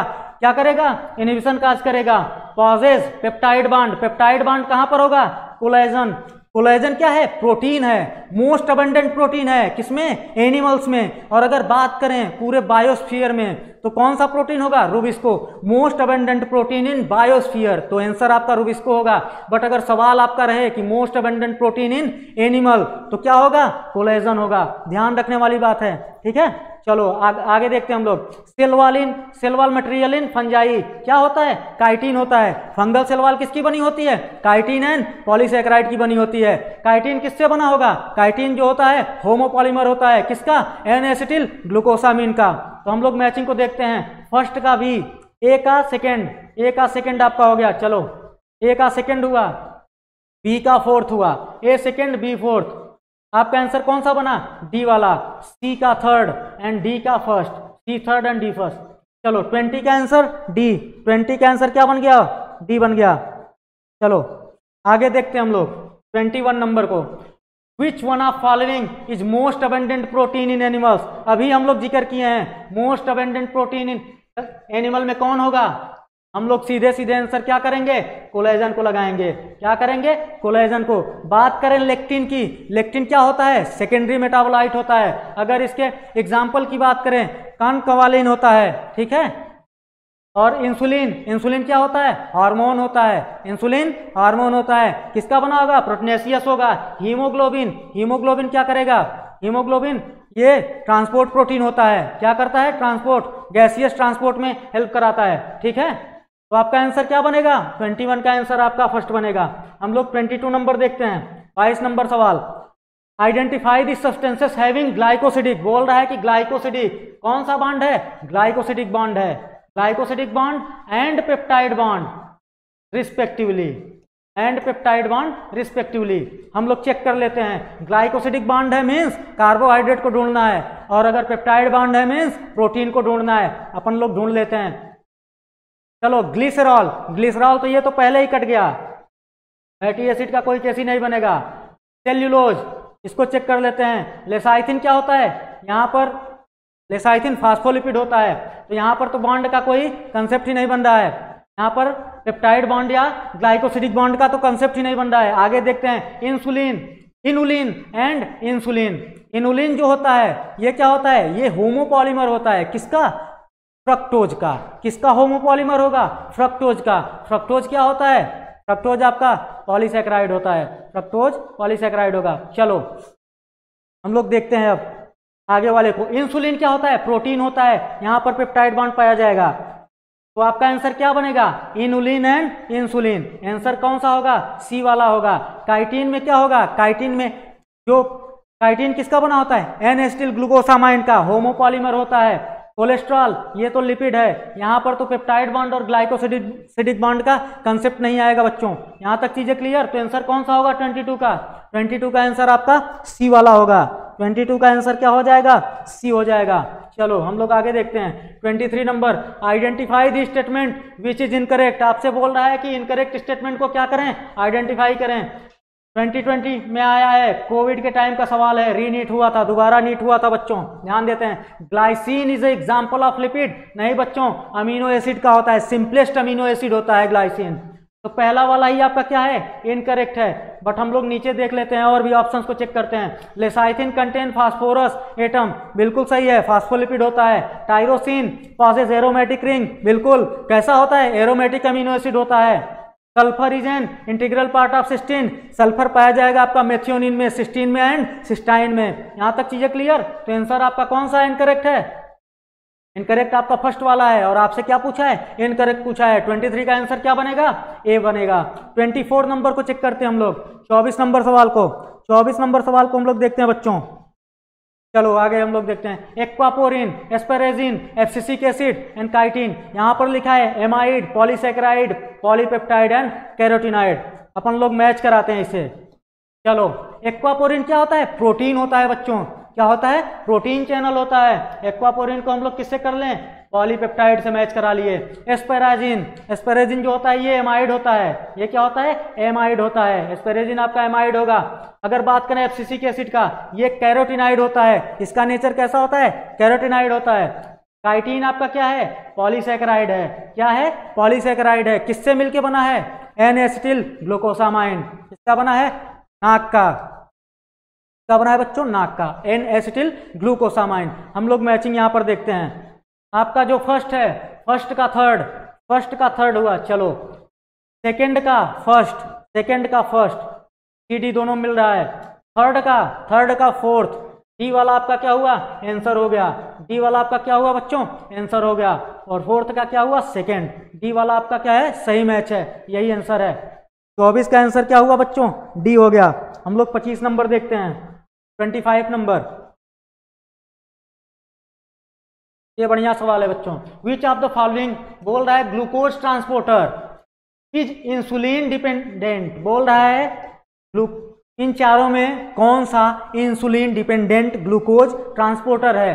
Glut first, glut second, glut third and glut fourth. इसको GLUT बोले या ग्लट बोले हम लोग, कोई दिक्कत नहीं, ठीक है। तो फर्स्ट सेकेंड थर्ड जो होता है ये कैसे होते हैं? इंसुलिन डिपेंडेंट होते हैं। कैसे होते हैं? इंसुलिन डिपेंडेंट होते हैं। सॉरी बच्चों, इंसुलिन इंडिपेंडेंट होते हैं, इंडिपेंडेंट। और जो आपका ग्लट 4 होता है ये डिपेंडेंट होता है, इंसुलिन डिपेंडेंट होता है। तो आंसर आपका कौन सा बनेगा?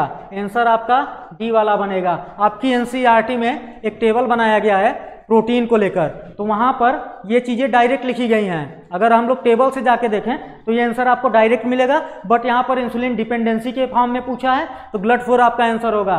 ब्लड फर्स्ट सेकंड थर्ड जो होते हैं इंसुलिन इंडिपेंडेंट होते हैं। यहां तक चीजें क्लियर। 25 का डी होगा आपका।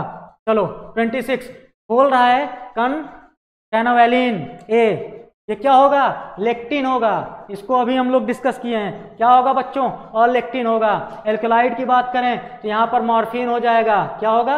यहाँ पर मॉर्फिन हो जाएगा। एंड दूसरा देखें हम लोग essential oil, lemon grass oil, यहाँ पर क्या हो जाएगा? Lemon grass oil, grass oil. ठीक है। यहाँ पर कोडीन भी हो सकता है, यहाँ पर कोडीन भी हो सकता है बच्चों। बात करते हैं यहाँ पर पिगमेंट्स की। यहाँ पर एंथोसायनिन पाया जा सकता है। क्या हो सकता है? एंथोसायनिन। कैरोटिनॉइड्स भी हो सकता है, एंथोसायनिन। एंड कैरोटिनॉइड्स भी हो सकता है, कैरोटिनॉइड्स। सेकेंडरी मेटाबोलाइट को लेकर एक टेबल आपकी एनसीईआरटी बहुत अच्छा खासा दे रखी है, वहां पर ये सारी चीजें आपको मिल जाएंगी। ठीक है। एल्कलाइड जो होगा क्या होंगे? मॉर्फिन एंड कोडीन क्या होते हैं? एल्कलाइड के एग्जांपल होते हैं। इसेंशियल ऑयल में आपका लेमन ग्रास ऑयल करके लिखा है। लेक्टिन जो होता है उसे क्या, उसका एग्जांपल क्या दिया गया है? कैनावेलिन दिया गया है। एंड पिगमेंट के फॉर्म में आपका एंथोसायनिन एंड कैरोटिनॉइड्स को दिया गया है। ठीक है। तो आपका आंसर सी वाला होगा। 26 का आंसर क्या बना बच्चों? सी बना। हम लोग 27 को चेक करते हैं। 27 को consider the following statement, coenzyme or metal ions that are tightly, बिल्कुल सही है। चलो टाइटली बाउंड है to enzyme protein, to enzyme protein is called prosthetic group, सही है। जो प्रोस्थेटिक ग्रुप होते हैं ऑर्गेनिक कंपाउंड्स होते हैं, कैसे बाउंड होते हैं? टाइटली बाउंड होते हैं। किसके साथ? एपो एंजाइम के साथ, एपो एंजाइम के साथ। हम लोग यहाँ पर समझते हैं एक कंसेप्ट को बच्चों, जैसे होलो एंजाइम के बारे में समझ लेंगे, बाकी चीजें क्लियर हो जाएंगी। होलोजाइम के बारे में अगर समझ लें, होलोजाइम जो आपका होगा ये एपोजाइम एंड कोफैक्टर का मिलके बना होगा। एपोजाइम एंड कोफैक्टर का मिलके बना होगा। यहां तक चीजें क्लियर। जो आपका होलोजाइम होता है ये एपोजाइम एंड कोफैक्टर का मिलके बना होगा। एपोजाइम क्या होता है? एपोजाइम आपका प्रोटीनियस पार्ट होता है। कोफैक्टर क्या होता है? नॉन प्रोटीनियस पार्ट होता है। यहां तक चीजें ठीक। कोफैक्टर के 3 पार्ट हैं, prosthetic group, coenzyme and metal ions. तो जो आपका प्रोस्थेटिक ग्रुप होता है ये टाइटली बाउंड होता है। अगर बात करें कोएंजाइम की, ये कैसा होगा? लूजली लिंक्ड होगा, या लूजली लिंक्ड होगा, या लूजली कैसा होगा? बाउंड होगा।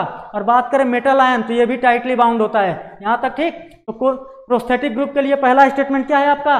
करेक्ट है, बिल्कुल सही है। A complete catalytic active enzyme with bound prosthetic group is called apo enzyme. नहीं, उसे क्या बोलेंगे? होलो एंजाइम बोलेंगे। क्या बोलेंगे बच्चों? होलोजाइम बोलेंगे। क्या बोलेंगे? होलोजाइम बोलेंगे। ठीक है। एपो एंजाइम नहीं बोलते। एपोजाइम किसे बोलते हैं? प्रोटीनियस पार्ट को बोलते हैं। बट अगर प्रोटीनियस पार्ट में आपका प्रोस्थेटिक ग्रुप जुड़ गया तो उसे क्या बोलेंगे? होलोजाइम बोलेंगे। तो ये आपका बी वाला स्टेटमेंट गलत हो गया। हम लोग देखते हैं आंसर इसका। A is true but B is false. आपसे बी वाला आंसर देखिए, बी वाला आपका करेक्ट है। बी वाला क्या है? करेक्ट है। आपका जो स्टेटमेंट है वो तो करेक्ट है, बट बी वाला क्या है? इनकरेक्ट है। तो आंसर कौन सा होगा आपका? आंसर आपका बी वाला हो जाएगा, 27 का बी। चलो हम लोग 28 नंबर को देखते हैं। The 2 functional group characteristic of sugar. बोल रहा है कि 2 फंक्शनल ग्रुप पाए जाते हैं शुगर में, कौन कौन से होंगे? हम लोग इसे डायरेक्टली समझेंगे। कार्बोनिल होता है आपका, और कौन सा होता है? हाइड्रोक्सिल होता है। कार्बोनिल ग्रुप होता है और हाइड्रोक्सिल ग्रुप होता है। ठीक है। यहाँ पर मेथिल ग्रुप्स नहीं होते, यहाँ पर मेथिल ऐड नहीं होते। ठीक है ना, या फास्फेट नहीं होगा। कार्बोनिल एंड हाइड्रोक्सिल ग्रुप होंगे। चलो फंक्शनल ग्रुप के फॉर्म में कौन होगा? कार्बोनिल होगा, और क्या हो सकता है बच्चों? हाइड्रोक्सिल हो जाएगा। चलो आपका आंसर यहाँ पे डी हो जाएगा। क्या होगा? डी वाला हो जाएगा। 29 नंबर देखते हैं। 29 नंबर को समझते हैं। विच one of following statement is. 29 में बोल रहा है इन चारों में कौन सा करेक्ट है? करेक्ट स्टेटमेंट आपसे पूछ रहा है with reference to enzyme. Enzyme के रेफरेंस में समझते हैं अपन लोग। Apoenzyme, holoenzyme plus coenzyme. हमने आपसे बताया जो होलो एंजाइम होता है वो किससे मिलके बना है? Apo enzyme and cofactor. तो हम लोग जहां भी देखेंगे होलो एंजाइम को देख रहे हैं। ठीक है। होलो एंजाइम में एपो एंजाइम एंड कोफैक्टर दोनों पाए जाएंगे। एपो एंजाइम क्या होता है? प्रोटीनियस होता है। तो तो ये वाला तो आपका गलत हो गया, क्योंकि एपो एंजाइम जो होता है प्रोटीन का मिलके बना होता है, प्रोटीन का बना होता है। यहाँ पर को एंजाइम का कोई केस नहीं आएगा। अगर एपो एंजाइम को एंजाइम से जुड़ गया तो क्या बन जाएगा, होलोजाइम बन जाएगा, होलो एंजाइम बन जाएगा। सेकंड देखते हैं, होलो एंजाइम में एपो एंजाइम होंगे एंड को एंजाइम पाया जाएगा। बी वाला आपका करेक्ट है, बी वाला करेक्ट है। हमने आपको बताया है अभी कुछ देर पहले ही, पिछले सवाल में शायद बताया है कि होलो एंजाइम जो होता है वो एपो एंजाइम एंड कोफैक्टर से मिलकर बना होता है, और को एंजाइम आपका क्या है, ये कोफैक्टर है। टोटल 3 कोफैक्टर्स दिए गए हैं, prosthetic group and coenzyme and metal ions. Coenzyme, apo enzyme and holo enzyme, ये भी इनकरेक्ट है। Holo enzyme, coenzyme and cofactor, ये भी इनकरेक्ट है बच्चों। आंसर आपका 29 का क्या बनेगा, 29 का आंसर आपका बन जाएगा बच्चों बी वाला। हम लोग 30 नंबर देखते हैं, 30 नंबर सवाल देखते हैं। 30 नंबर सवाल हम लोग देखते हैं बच्चों।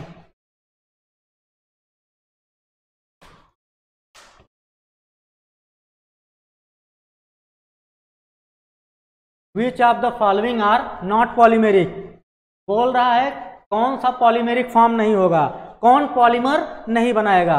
Nucleic acid, protein, polysaccharide, lipid. हम लोग आंसर तो लिपिड लगा ले रहे हैं बट समझते हैं इसे। देखो आंसर आपका डी वाला होगा। न्यूक्लिक एसिड क्या होता है, ये पॉलीन्यूक्लियोटाइड चेन का मिलके बना होगा। किसका बना होगा, न्यूक्लियोटाइड्स का। तो यहां पर हम लोग क्या लिख लें, पॉलीन्यूक्लियो, एक सेकेंड बच्चों, न्यूक्लियोटाइड्स का मिलके बना होता है न्यूक्लिक एसिड। प्रोटीन्स आपके क्या होंगे, अमीनो एसिड से मिलके बने होंगे, हेट्रोपॉलीमर होते हैं। पॉलीसैकेराइड्स जो होते हैं ये भी क्या होते हैं, ये भी आपके मोनोसैकेराइड से मिलके बने होते हैं।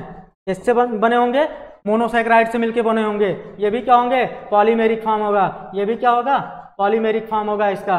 लिपिड जो होता है कोई भी पॉलीमेरिक फॉर्म शो नहीं कराता। लिपिड जो होता है आपका कोई भी पॉलीमेरिक फॉर्म शो नहीं कराता, ये पॉलीमर नहीं बनाता या पॉलीमेरिक नहीं होता। ठीक है, आंसर 30 का क्या होगा, डी वाला होगा।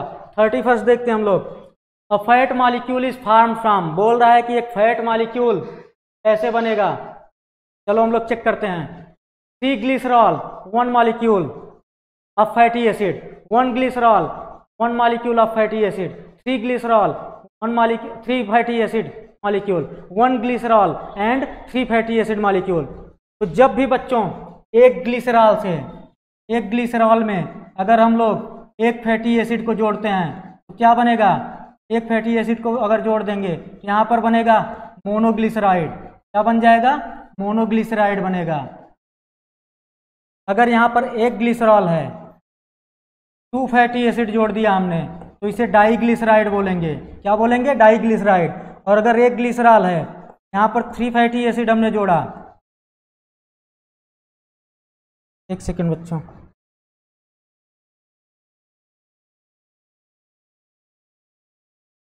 एफडी नहीं बच्चों, एफ होना चाहिए, फैटी एसिड। तो यहाँ पर क्या हो जाएगा, ये ट्राईग्लिसराइड हो जाएगा, ट्राईग्लिसराइड बन जाएगा। तो आपसे बोल रहा है कि a fat molecule is form from, तो आंसर आपका कौन सा बनेगा, एक ग्लिसरॉल का मॉलिक्यूल 3 फैटी एसिड के मॉलिक्यूल से जब जुड़ेगा, स्टेरिफाइड होगा तो क्या बनेगा आपका, ट्राईग्लिसराइड बनेगा या फैट बनेगा। तो आंसर 31 का क्या होगा आपका, 31 का आंसर आपका डी होगा। हम लोग 32 देखते हैं।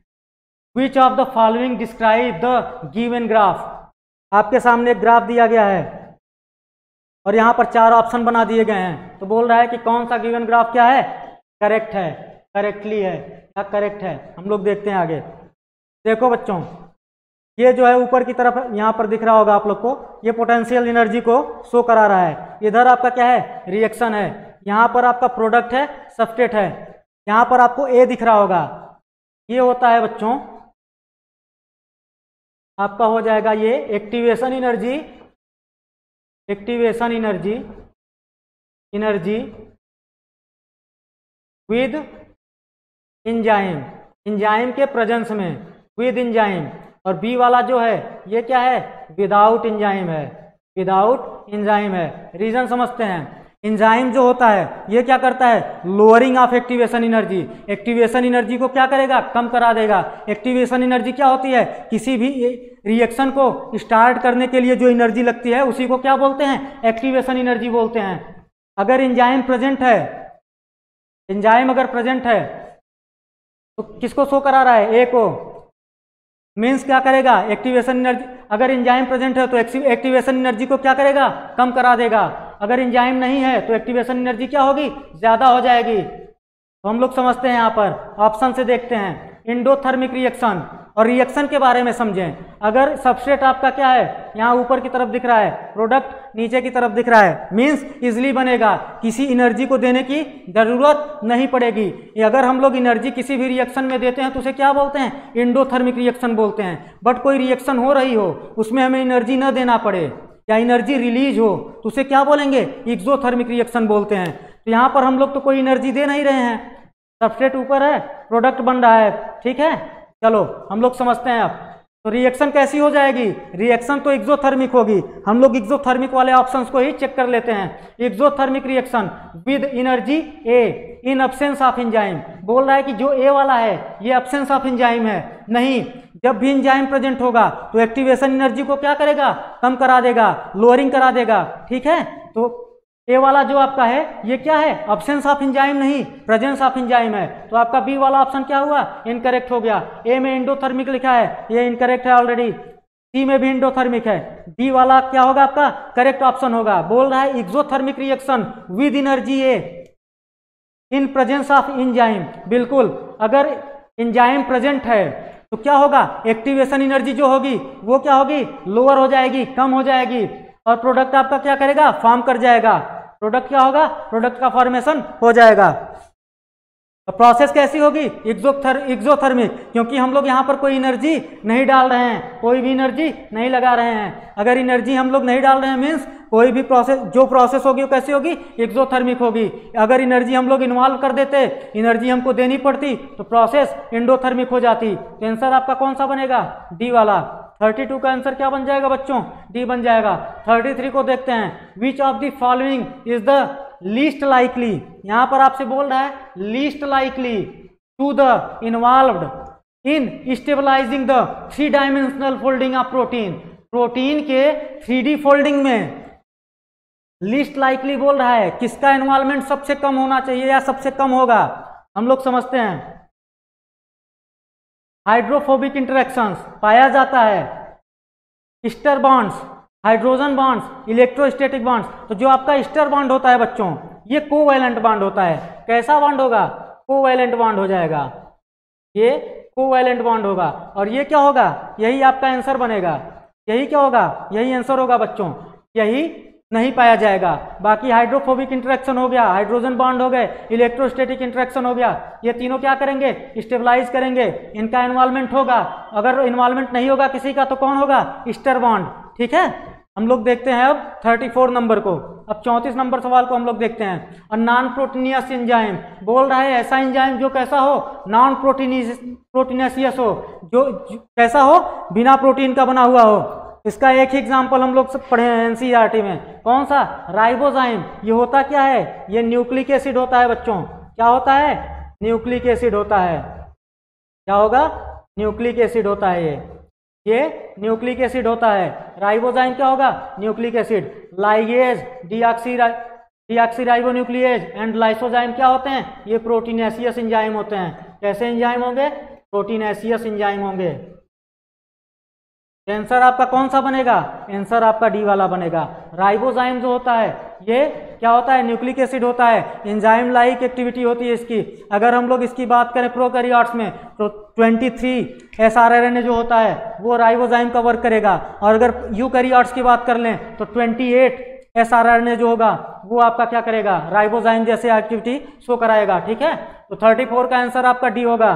35 हम लोग देखते हैं, विच one of following statement is wrong, बोल रहा है कौन सा स्टेटमेंट आपका रॉन्ग है। हम लोग समझते हैं, sucrose is disaccharide, cellulose is polysaccharide, uracil pyrimidines, glycine is a sulphur containing amino acid.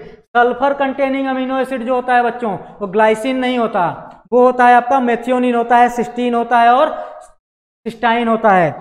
तो सल्फर कंटेनिंग अमीनो एसिड जो होता है वो ग्लाइसिन नहीं होगा। आपसे रॉन्ग पूछा है तो आंसर आपका कौन सा बनेगा, डी वाला बनेगा। सुक्रोज क्या होता है, डाइसैकेराइड होगा, बिल्कुल सही है। सेलुलोज भी पॉलीसैकेराइड होगा। सेलुलोज किससे मिलके बना होगा, सेलुलोज बना होगा बच्चों ग्लूकोज से मिलके। और अगर हम लोग बात करें इनुलिन की, इनुलिन किसका पॉलीमराइजेशन होगा, इनुलिन की बात करें तो इनुलिन जो होगा आपका वो फ्रक्टोज से मिलकर बना होगा। यूरेसिल क्या होता है, पायरिमिडीन्स होता है। कहाँ पर पाया जाएगा, ये आरएनए में पाया जाता है। डीएनए में इसकी जगह क्या मिलेगा, थाइमिन मिलेगा। डीएनए में अगर इसकी जगह पूछा जाए तो थाइमिन प्रेजेंट होता है। आंसर आपका क्या होगा 35 का, डी वाला।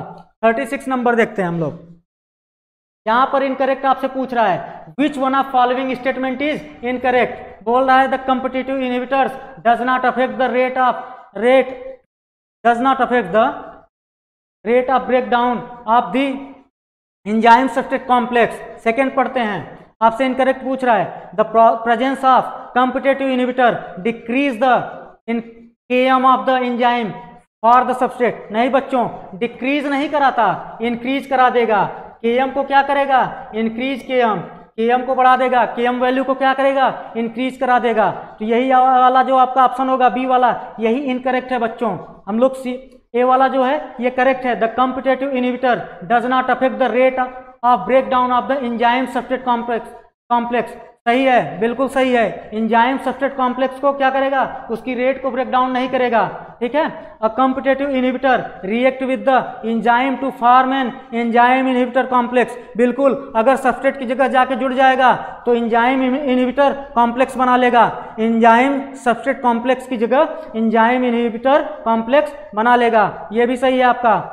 नीचे देखते हैं, in competitive inhibition the inhibitor molecule is not chemically change the enzymes. Chemically कोई मॉडिफिकेशन वो नहीं करेगा वहां पर। ठीक है। तो आंसर कौन सा आपका होगा, बी वाला। ये डिक्रीज नहीं कराएगा केएम वैल्यू को, क्या करेगा, इंक्रीज करा देगा, इंक्रीज कराएगा। 36 का आंसर आपका बी वाला हो जाएगा। 37 नंबर हम लोग देखते हैं, काइटिनस एक्सोस्केलेटन के बारे में बोल रहा है। ऑफ आर्थ्रोपोड का जो काइटिनस एक्सोस्केलेटन होगा वो किसका बना होगा, किसका पॉलीमराइजेशन होगा, तो वो बना होगा एन एसिटिल ग्लूकोसामाइन का। किसका बना होगा बच्चों, नाग का एन एसिटिल ग्लूकोसामाइन। हम लोग कई बार अभी 2-3 बार डिस्कस किए हैं आज की ही क्लास में कि एन एसिटिल ग्लूकोसामाइन से काइटिनस एक्सोस्केलेटन ऑफ आर्थ्रोपोड्स बना होता है। ठीक है। चलो, कैसा पॉलीमर होगा, होमोपॉलीमर होगा। काइटिन कैसा पॉलीमर होगा, होमोपॉलीमर होगा बच्चों। अगला सवाल देखते हैं हम लोग, select the option which is not correct. बोल रहा है कौन सा epsilon naught correct, means incorrect है। कौन सा ऑप्शन सही नहीं है, हम लोग देखते हैं। Malonate is competitive inhibitor of succinic dehydrogenase. बिल्कुल सही है। माइलोनेट जो होता है कम्पिटिटिव इनहिबिटर होता है सक्सिनिक डिहाइड्रोजिनेज का। Substrate bind with enzyme at the active site. Substrate कहां पर बाइंड करेगा, एक्टिव साइट पर बाइंड करेगा, एंजाइम के एक्टिव साइट पर बाइंड करता है। Addition of lot of succinate does not reverse the inhibition of. बोल रहा है डज नॉट, यहां पर बोल रहा है अगर हम लोग सक्सिनेट को मिलाते रहें, सक्सिनेट का एडिशन करते रहें तो क्या होगा, does not reverse the inhibition of succinic dehydrogenase by malonate. अगर हम सक्सिनेट को मिलाते रहेंगे तो क्या करेगा, रिवर्स कर देगा बच्चों, रिवर्स करेगा। आपसे नॉट करेक्ट पूछ रहा है, आंसर आपका बी वाला सी वाला हो जाएगा। आंसर कौन सा हो जाएगा, सी वाला हो जाएगा। A non competitive inhibitor bind the enzyme at a site distinct from that which bind the substrate. तो आपका जो आंसर बनेगा बच्चों वो सी वाला होगा। ए बी डी जो हैं ये क्या होते हैं, करेक्ट हैं। आपसे नॉन करेक्ट पूछा है, यहां पर लिखा है डज नॉट रिवर्स, बट बच्चों क्या कराता है, रिवर्स करा देता है। क्या करेगा, रिवर्स करा देगा। हम लोग देखते हैं 39 नंबर को। 39 नंबर सवाल देखते हैं हम लोग।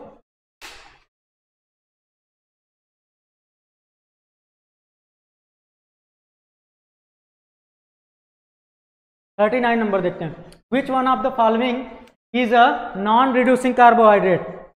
बोल रहा है कौन सा नॉन रिड्यूसिंग कार्बोहाइड्रेट है। आंसर अपन लोग बच्चों सीधा करेंगे, सुक्रोज। वेल नोन नेम है। ठीक है। सुक्रोज कैसा होता है, नॉन रिड्यूसिंग होता है। अब हम लोग देखते हैं 40 नंबर को। 40 नंबर सवाल, essential chemical component of many coenzymes, बोल रहा है मेनी कोएंजाइम्स का इसेंशियल कंपोनेंट केमिकल कंपोनेंट क्या हो सकता है। तो यहां पर आंसर जो आपका होगा वो होगा वाइटमिन्स। क्या होगा? वाइटमिन्स होगा। आंसर आपका वाइटमिन्स होगा। रीजन बताता हूं, एक नाम है बच्चों नियासिन। नियासिन ये NAD and NADP, NAD and NADP दोनों के लिए कोएंजाइम जैसा वर्क करता है। दोनों के लिए क्या करेगा?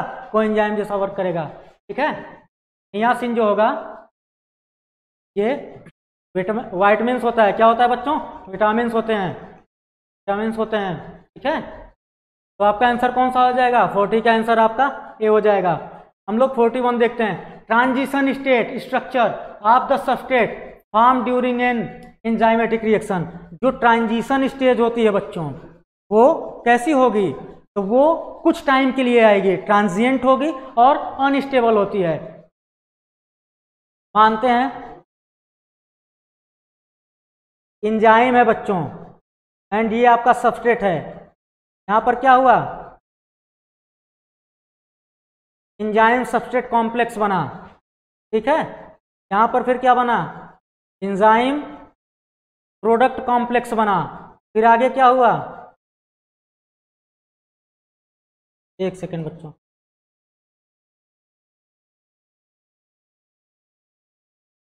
समझते हैं हम लोग। यहां पर तो आपका एंजाइम सबस्ट्रेट कॉम्प्लेक्स बन गया, ये बन गया आपका एंजाइम सबस्ट्रेट कॉम्प्लेक्स। ये क्या बना? एंजाइम प्रोडक्ट बना। ठीक है, देन इसके बाद क्या बन जाएगा? एंजाइम अलग एंड प्रोडक्ट अलग। तो जो एंजाइम सबस्ट्रेट कॉम्प्लेक्स बन रहा है या प्रोडक्ट कॉम्प्लेक्स बन रहा है कैसा है? ट्रांजिएंट है और अनस्टेबल है। तो आंसर आपका कौन सा होगा? डी वाला होगा, क्योंकि अगर एंजाइम सबस्ट्रेट कॉम्प्लेक्स बना तो वो प्रोडक्ट में कन्वर्ट होगा और प्रोडक्ट क्या करेगा? एंजाइम और प्रोडक्ट लास्ट में क्या होंगे? अलग अलग हो जाएंगे। ठीक है, तो आंसर आपका क्या हो जाएगा? डी वाला। 42 नंबर देखते हैं, a phosphoglyceride is always made up of. बोल रहा है कि फास्फोग्लिसराइड जो होता है किसका बना हुआ होगा? फास्फोग्लिसराइड होता क्या है? ग्लिसरॉल और फैटी एसिड मिलके क्या करते हैं? ट्राइग्लिसराइड का फॉर्मेशन करते हैं। अगर उसमें फास्फेट ग्रुप क्या हो, ऐड कर दिया जाए, उसी को फास्फोग्लिसराइड बोलते हैं। उसी को क्या बोलेंगे? Phosphate glyceride. यहां पर बोल रहा है अनसैचुरेटेड और unsaturated fatty acid esterified with phosphate, नहीं स्टेरिफाइड विद ग्लिसरॉल। ग्लिसरॉल के साथ क्या होते हैं? स्टेरिफाइड होते हैं, बाद में फास्फेट क्या होता है? ऐड होता है। ये वाला आपका क्या हो जाएगा? इनकरेक्ट हो जाएगा। समझते हैं, मान लेते हैं ये आपका ग्लिसरॉल का मॉलिक्यूल है, ये आपका ग्लिसरॉल हुआ। ग्लिसरॉल किससे बाइंड हुआ बच्चों? फैटी एसिड से। यहां पर स्टेरिफिकेशन हुआ। अगर यहां पर हम लोग फास्फेट ग्रुप को ऐड करें तो इसे फास्फोग्लिसराइड बोलेंगे। क्या बोलेंगे? इसे बोलेंगे फास्फोग्लिसराइड, फास्फोग्लिसराइड बोलेंगे।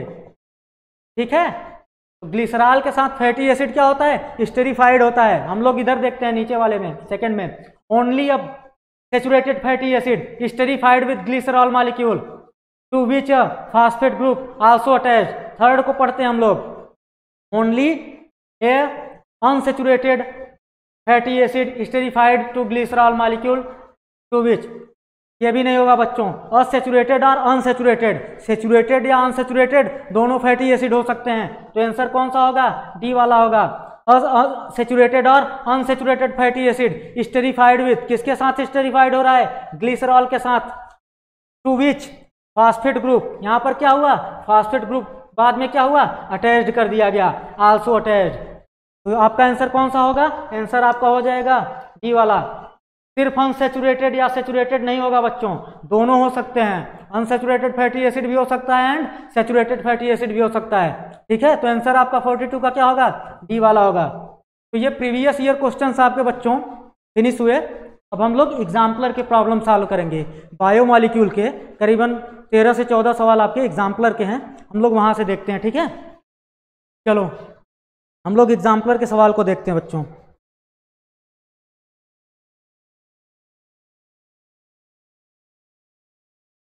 एग्जाम्पलर हम लोग देख लेते हैं।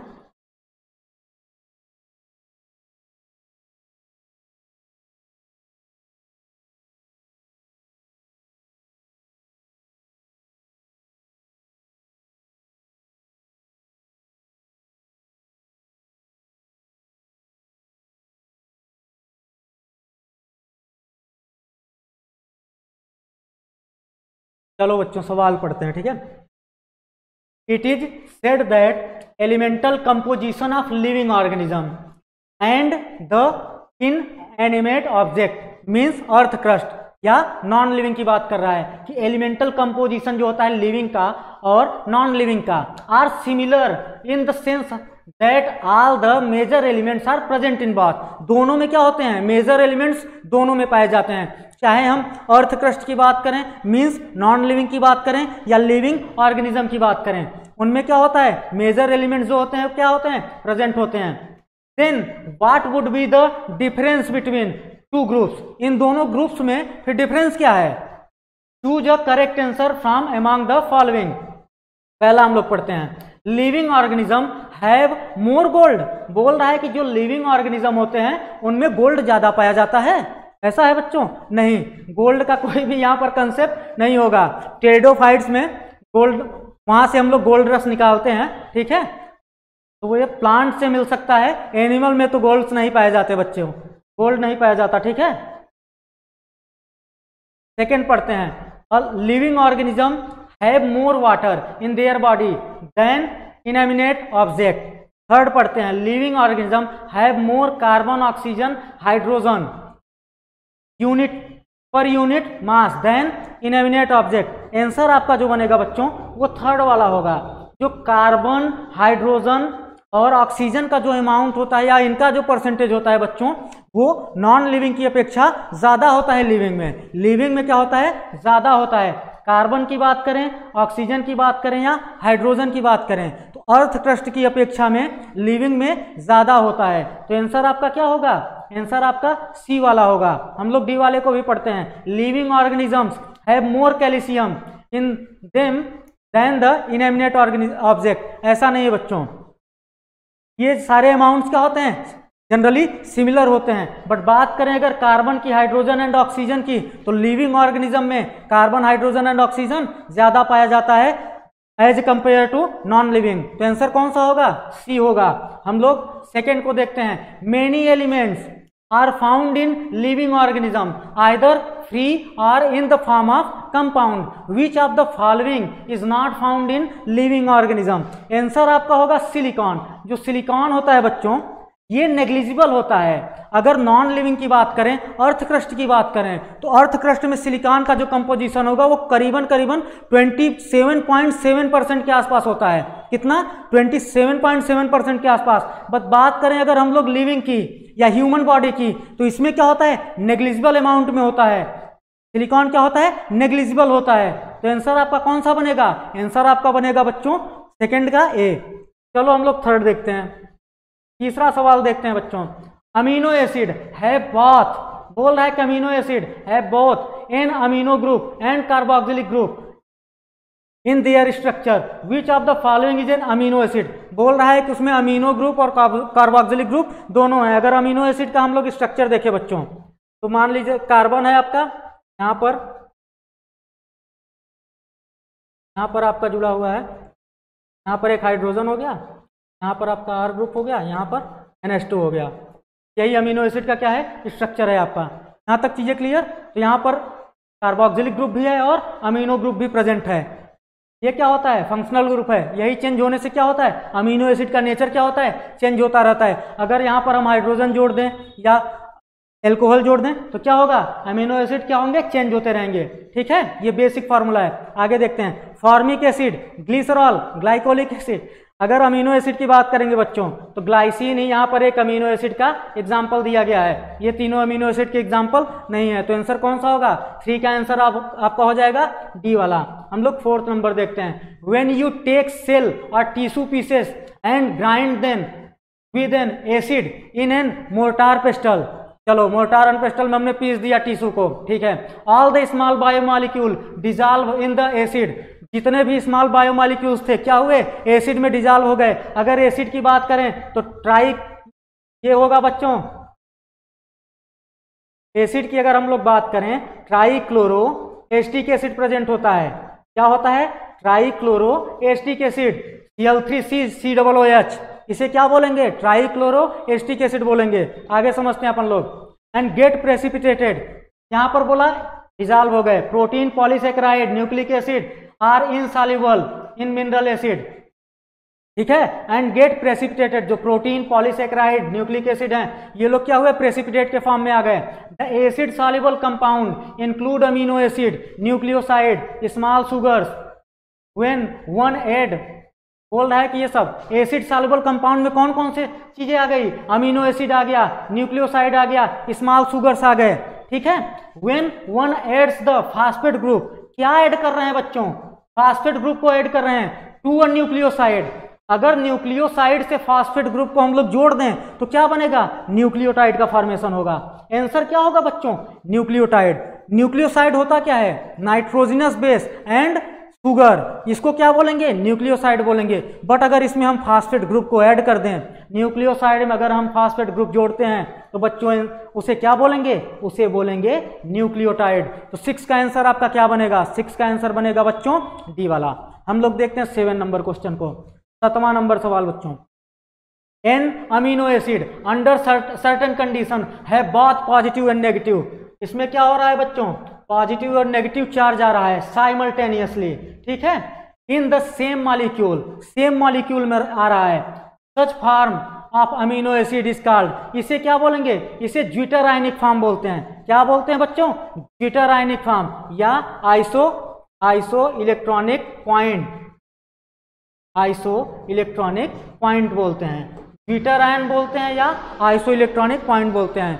अमीनो एसिड किसमें कन्वर्ट हो जाए, NH3+ के फॉर्म में हो जाए, और जो आपका COOH है वो COOH- के फॉर्म में चला जाए। मीन्स दोनों क्या करें, दोनों चार्ज के फॉर्म में प्रेजेंट हो साइमल्टेनियसली, उसे कौन सा फॉर्म बोलेंगे, ज्विटर आयनिक फॉर्म बोलेंगे। तो आपका जो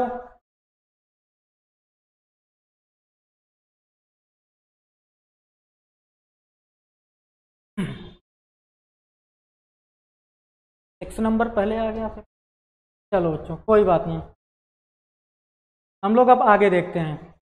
sugar are technically called carbohydrate, sugar को हम लोग क्या बोलते हैं, carbohydrates, referring to the fact that their formula are only multiple of CH2O hexose, therefore have 6 carbons, क्या है, 6 कार्बन्स हैं, ठीक है, 12 hydrogen, 6 oxygen atom, glucose is hexose. अब बोल रहा है कि इसमें एक और हेक्सोज दिया गया है, उसे क्या करो आप देख बताओ, तो कौन सा होगा, फ्रक्टोज। ग्लूकोज, फ्रक्टोज या लैक्टोज, ये तीनों क्या होते हैं, हेक्सोज शुगर होते हैं। तो आपका आंसर क्या हो जाएगा, फ्रक्टोज। राइबोज क्या होता है, ये पेंटोज शुगर होता है, 5 कार्बन होता है, क्या होता है, पेंटोज शुगर होता है। तो हम लोग अब देखते हैं अगले सवाल को, 7 नंबर को। थोड़ा सा सीक्वेंस ऊपर नीचे हुआ था बच्चों, आई थिंक कुछ ऊपर नीचे हुआ था, ठीक है ना, हम लोग समझ लेते हैं इसे। When the homogenise any tissue in an acid, acid कौन सा हो सकता है, Cl3COOH, means trichloro acetic acid हो सकता है, ठीक है। एसिड सॉल्युबल पूल रिप्रेजेंट, क्या रिप्रेजेंट करेगा, अगर एसिड सॉल्युबल पूल की बात कर दिया तो साइटोप्लाज्म को रिप्रेजेंट करेगा। रीजन क्या है, एसिड इन सॉल्युबल पूल में कौन कौन सी चीजें आ सकती हैं, लिपिड, अगर हम सेल मेम्ब्रेन की बात करें, न्यूक्लियस की बात करें या माइटोकॉन्ड्रिया की, तीनों जगह हमको लिपिड मिल जाएगा। क्या मिलेगा बच्चों, लिपिड मिलेगा ही मिलेगा। और लिपिड होता तो बायो माइक्रो मॉलिक्यूल है, बट ये रखा कहाँ गया है, एसिड इनसॉल्युबल पूल में। तो आपका आंसर कौन सा हो जाएगा, ए वाला हो जाएगा। आपसे बोल क्या रहा है, एसिड सॉल्युबल पूल रिप्रेजेंट्स, कौन सा एसिड सॉल्युबल पूल को रिप्रेजेंट करेगा, तो आंसर क्या होगा, साइटोप्लाज्म हो जाएगा। आगे हम लोग देखते हैं 8वें सवाल को। The most abundant component of living organism, बोल रहा है सबसे ज्यादा कौन सा पाया जाएगा। तो अगर मोस्ट अबंडेंट कंपोनेंट या केमिकल की बात करें लिविंग ऑर्गेनिज्म में, तो क्या हो सकता है, वाटर हो सकता है बच्चों। क्या होता है, वाटर होता है। बट हम लोग इसे समझेंगे इसका कितना कंपोजिशन होगा। तो वाटर जो होगा बच्चों, ये आपका पाया जाएगा 70 to 90%, कितना, 70 से 90% वाटर होता है। अगर हम प्रोटीन की बात करें, प्रोटीन 10 to 15% होता है। कितना होगा बच्चों, 10 to 15% के आसपास होता है। अगर हम न्यूक्लिक एसिड की बात करें, ये 5 to 7% होगा बच्चों। और अगर हम बात करें शुगर की तो ये कितना होगा, ये 3% होता है। तो सबसे ज़्यादा कौन पाया जाएगा, water, most abundant chemical in living organism. आपका आंसर क्या जाना चाहिए, वाटर। एनसीईआरटी की लाइन है बच्चों। हम लोग देखते हैं अगले सवाल को। A homopolymer has only one type of building block. बोल रहा है एक ही टाइप का बिल्डिंग ब्लॉक है, इसे मोनोमर बोलते हैं। Repeated n number of times, क्या हुआ, एन नंबर ऑफ टाइम्स क्या हुआ, रिपीटेशन हुआ। A heteropolymer has more than one type of monomer. जो हेट्रोपॉलीमर होता है उसमें जो होता है, जो मोनोमर्स होते हैं वो मोर देन वन टाइप के होते हैं, एक से ज्यादा टाइप के मोनोमर्स हो सकते हैं। Protein are heteropolymer. प्रोटीन क्या होता है, हेट्रोपॉलीमर ऑफ अमीनो एसिड होता है। हम लोग देखते हैं यूजुअली मेड ऑफ कितने अमीनो एसिड का बना हो सकता है, 20 अमीनो एसिड। आपका आंसर क्या होगा, 20 अमीनो एसिड। आंसर कौन सा हो जाएगा, 20 अमीनो एसिड्स। हम लोग 10वां सवाल देखते हैं। Protein perform many physiological function, for example some function as enzyme. कुछ क्या करते हैं, एंजाइम जैसा फंक्शन करते हैं। Which of the following represent the additional function. Additional function की बात कर रहा है किसके, सम प्रोटीन्स, ठीक है। एडिशनल फंक्शन की बात कर रहा है कुछ प्रोटीन्स के।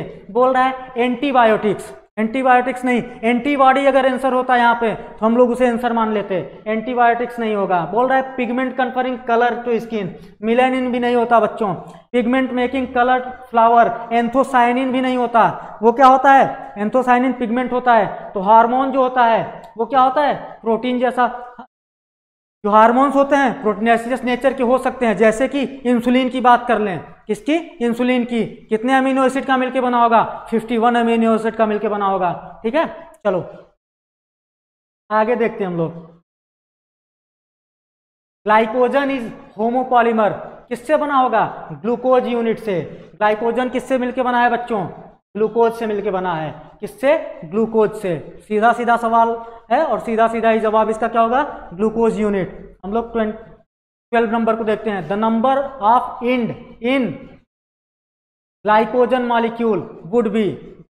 बोल रहा है कितने इंड्स हो सकते हैं, equal to number of branches +1। बोल रहा है जितने नंबर ऑफ ब्रांचेज हो +1 करके, equal to number of branch point, जितने ब्रांच पॉइंट हो उतने। बोल रहा है 1, यहाँ पर बोल रहा है 2, ग्लाइकोजन की बात कर रहा है 2, 1 on the left side and other on the right side. तो आंसर आपका कौन सा होगा, आंसर आपका होगा बच्चों डी वाला। आंसर क्या हो जाएगा, डी वाला होगा आपका, ठीक है। ग्लाइकोजन किससे मिलके बना होगा, ग्लूकोज से। आंसर आपका क्या होगा, डी वाला हो जाएगा। हम लोग देखते हैं 13 नंबर को। The primary structure of protein molecule has. बोल रहा है कि जो प्रोटीन मॉलिक्यूल होता है, प्राइमरी स्ट्रक्चर जो होता है, जैसे ये प्राइमरी स्ट्रक्चर हम लोग समझ लेते हैं, इसे क्या बोलेंगे, इसे एन टर्मिनल बोलेंगे। इसी को क्या बोलेंगे, लेफ्ट साइड है, लेफ्ट साइड हो गया, एन टर्मिनल हो गया। यहीं पर क्या हो सकता है, इसी में यहीं पर होगा फर्स्ट अमीनो एसिड। कौन सा अमीनो एसिड होगा बच्चों, फर्स्ट अमीनो एसिड हो जाएगा। कौन सा amino acid, first amino acid. और इस वाली साइड को क्या बोलेंगे, सी टर्मिनल बोलेंगे। इसी को क्या बोलेंगे, राइट साइड बोलेंगे। इसी को राइट साइड बोलेंगे, या इसी को क्या बोल देंगे, लास्ट अमीनो एसिड। इसी को लास्ट अमीनो एसिड बोल सकते हैं हम लोग, ठीक है। एन टर्मिनल है, कितने एंड हुए, 2 एंड हुए। कौन कौन से, N terminal end C terminal. तो आंसर क्या होगा आपका, 2 एंड्स। प्राइमरी स्ट्रक्चर की बात कर रहा है, ये कैसा स्ट्रक्चर है, ये प्राइमरी स्ट्रक्चर है। प्रोटीन का क्या है, प्राइमरी स्ट्रक्चर है। कैसा है, रॉड शेप है।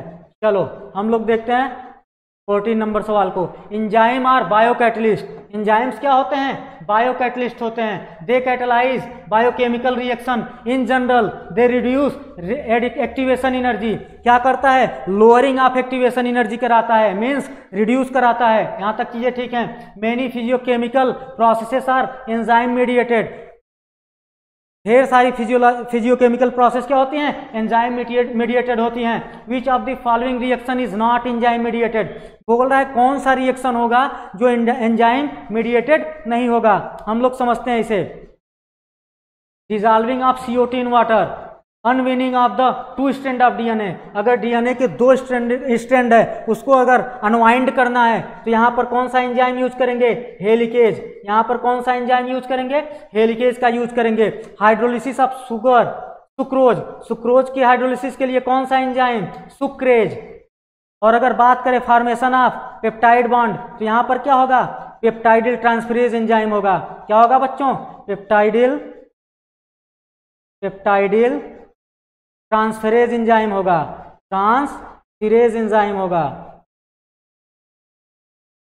तो इन तीनों में तो एंजाइम का इन्वॉल्वमेंट है। आंसर कौन सा होगा? Dissolving of CO2 in water. अगर CO2 को हम लोग वाटर में डिजॉल्व करते हैं तो किसी भी एंजाइम की एक्टिविटी की जरूरत नहीं है। आंसर कौन सा आपका हो जाएगा? आंसर आपका होगा 14 का ए। हम लोग देखते हैं अगला सवाल।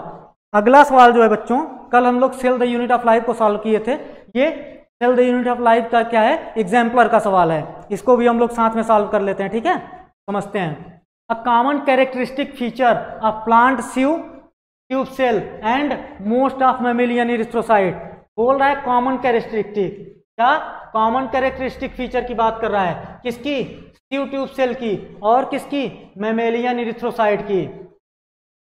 ऑप्शन हम लोग पढ़ते हैं। Absence of mitochondria, presence of cell wall, presence of haemoglobin या अब्सेंस ऑफ न्यूक्लियस। तो जो स्यू ट्यूब होती है या आपका जो इरिथ्रोसाइट होगा, यहाँ पर क्या होता है? यहाँ पर न्यूक्लियस नहीं पाया जाता, ई न्यूक्लिएटेड कंडीशन होती है। स्टार्टिंग में तो न्यूक्लियस होता है जब तक ई मैच्योर होते हैं, बट जैसे मैच्योरिटी आती है न्यूक्लियस यहाँ क्या होता है? गायब हो जाता है। उसे कौन सी कंडीशन बोलेंगे? ई न्यूक्लिएटेड कंडीशन। तो यहाँ पर क्या होगा? कॉमन कैरेक्टर क्या हो सकता है? Absence of nucleus. अगर हीमोग्लोबिन की बात करें, हीमोग्लोबिन तो पाया जाएगा आपका इरिथ्रोसाइट में, बट सी ट्यूब में नहीं पाया जाएगा, तो ये ऑप्शन तो आपका इनकरेक्ट हो गया। सेल वॉल की बात करें, सेल वॉल जो होता है बच्चों वो किसी भी एनिमल में नहीं पाया जाता, कहाँ पर? प्लांट्स में पाया जा सकता है। तो ये भी आपका आंसर क्या हो जाएगा? कट जाएगा। अब्सेंस ऑफ माइटोकॉन्ड्रिया, बोल रहा है माइटोकॉन्ड्रिया की अनुपस्थिति, ठीक है?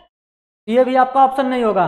न्यूक्लियस जो है ये क्या है? कॉमन कैरेक्टरिस्टिक है। न्यूक्लियस कैसा होता है? ई न्यूक्लिएटेड कंडीशन होती है, मीन्स अब्सेंट होता है, ठीक है?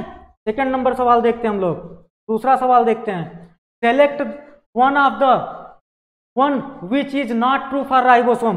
बोल रहा है कि राइबोसोम के लिए कौन सा ऑप्शन क्या है? इनकरेक्ट है, सही नहीं है। मेड अप ऑफ 2 सब यूनिट, बिल्कुल सही है। अगर 80S राइबोसोम है, यूकैरियोटिक राइबोसोम है, तो 2 सब यूनिट से बना होगा, 60S एंड 40S का। तो ये वाला तो आपका सही है।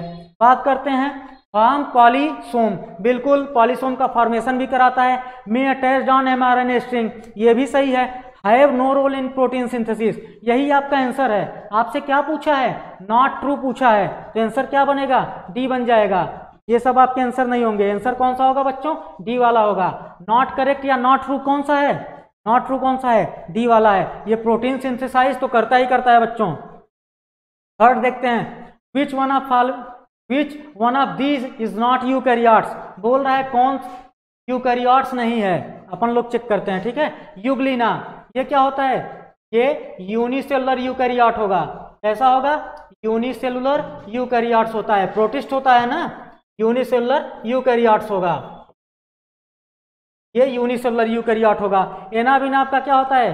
बीजीए, ये क्या होता है? प्रोकैरियोट्स होता है, प्रोकैरियोट्स होगा बच्चों। बीजीए क्या होगा? प्रोकैरियोट्स होगा। स्पायरोगायरा क्या होता है? ग्रीन एल्गी होता है। स्पायरोगायरा आपका ग्रीन एल्गी होगा। क्या होगा? यूकैरियोटिक कंडीशन पाई जाएगी। बात करें एगेरिकस की, बैसिडियोमाइसिटीज को बिलोंग करेगा। इसको बैसिडियोमाइसिटीज क्या होता है? बैसिडियोमाइसिटीज आपका यूकैरियोट्स होते हैं। क्या होते हैं बच्चों? यूकैरियोट्स। तो आपका आंसर क्या बनेगा?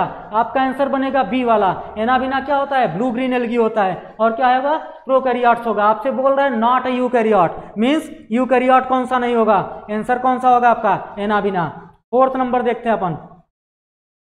चौथा सवाल बच्चों, which of the following stain, बोल रहा है कौन सा stain is not used for staining, इसको क्रोमोजोम की स्टेनिंग में कौन सा यूज नहीं होगा?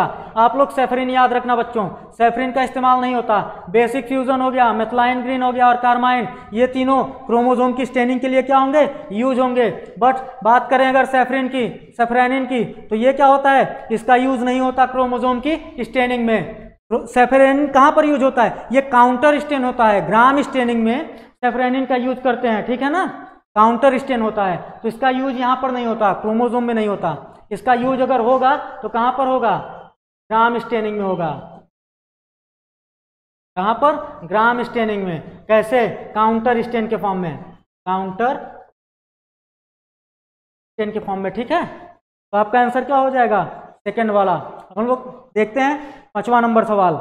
बोल रहा है different cell have different sizes, arrange the following cell in ascending order. Ascending order में बोल रहा है अरेंज करने के लिए। Their size, choose the correct option, and correct option को क्या करें? चूज करें। देखते हैं हम लोग माइकोप्लाज्मा की साइज अगर देखें बच्चों, 3 माइक्रोमीटर। कितना होगा?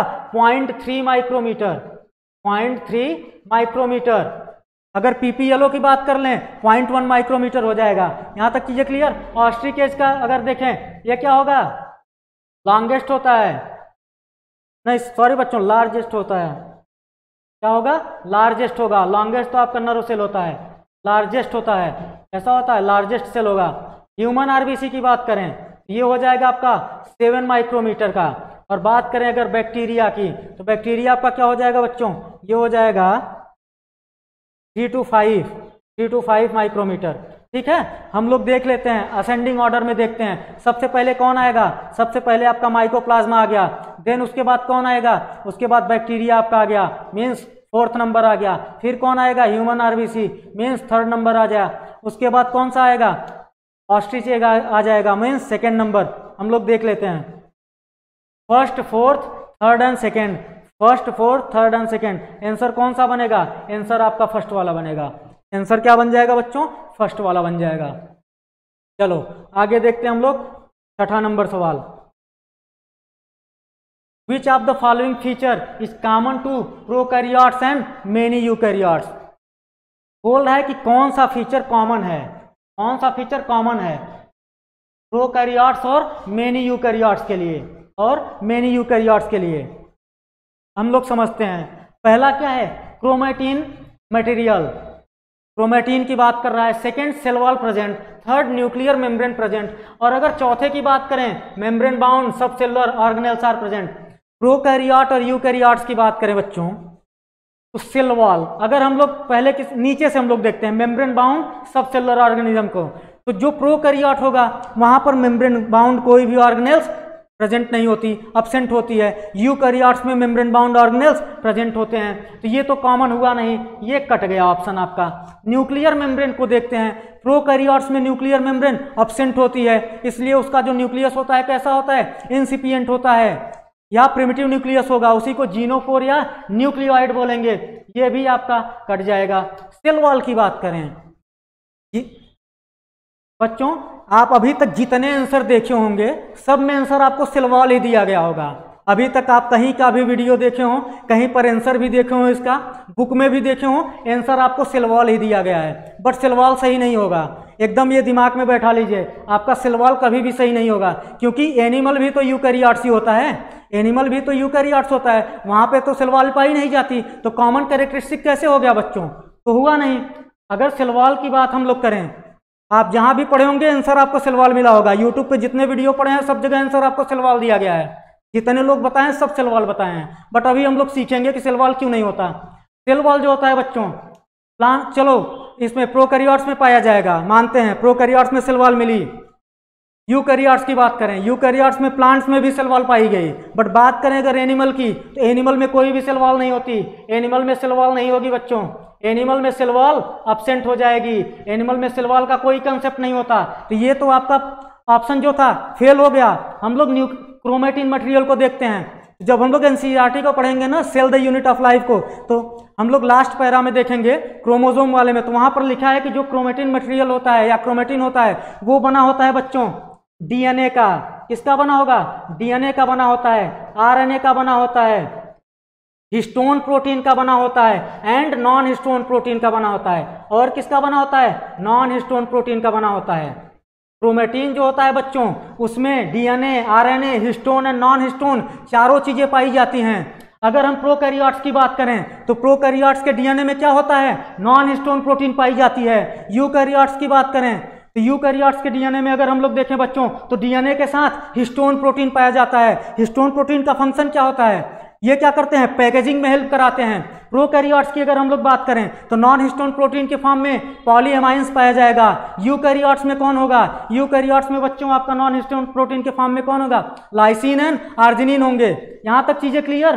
तो जो डीएनए होता है बच्चों, डीएनए जो होगा कॉमन हो जाएगा। हिस्टोन जो होगा ये कहां पाया जाएगा? यूकैरियोट्स में। नॉन हिस्टोन जो होगा प्रोकैरियोट्स में। बट जो क्रोमेटिन मटेरियल होता है, जो क्रोमेटिन मटेरियल होता है वो किसका बना होता है? वो डीएनए, आरएनए, हिस्टोन और नॉन हिस्टोन चारों से मिलकर बना होता है। तो यही क्या होगा? कॉमन होगा। यही क्या होगा बच्चों? कॉमन होगा। ये क्या होगा? कॉमन होगा। आंसर आपका कौन सा बनेगा? आंसर आपका बनेगा फर्स्ट वाला। आंसर आपका कौन सा बनेगा? फर्स्ट वाला। जो क्रोमेटिन मटेरियल होता है यही कॉमन होता है, क्योंकि यहाँ पर histone, non histone, RNA, DNA चारों चीजें पाई जाती हैं। ठीक है, चलो अब हम लोग आगे देखते हैं 7 नंबर सवाल को। Who propose the fluid mosaic model? Fluid mosaic model किसने दिया? सिंगर एंड निकलसन साहब ने दिया था। किसने दिया था बच्चों? सिंगर एंड निकलसन ने। कौन से ईयर में दिया था? 1972 में दिया था, 1972 में दिया था। यहां तक चीजें क्लियर? चलो अगर बात करें रॉबर्ट ब्राउन साहब की, इन्होंने क्या किया? न्यूक्लियस की खोज की थी। किसकी? न्यूक्लियस की। क्या? न्यूक्लियस की।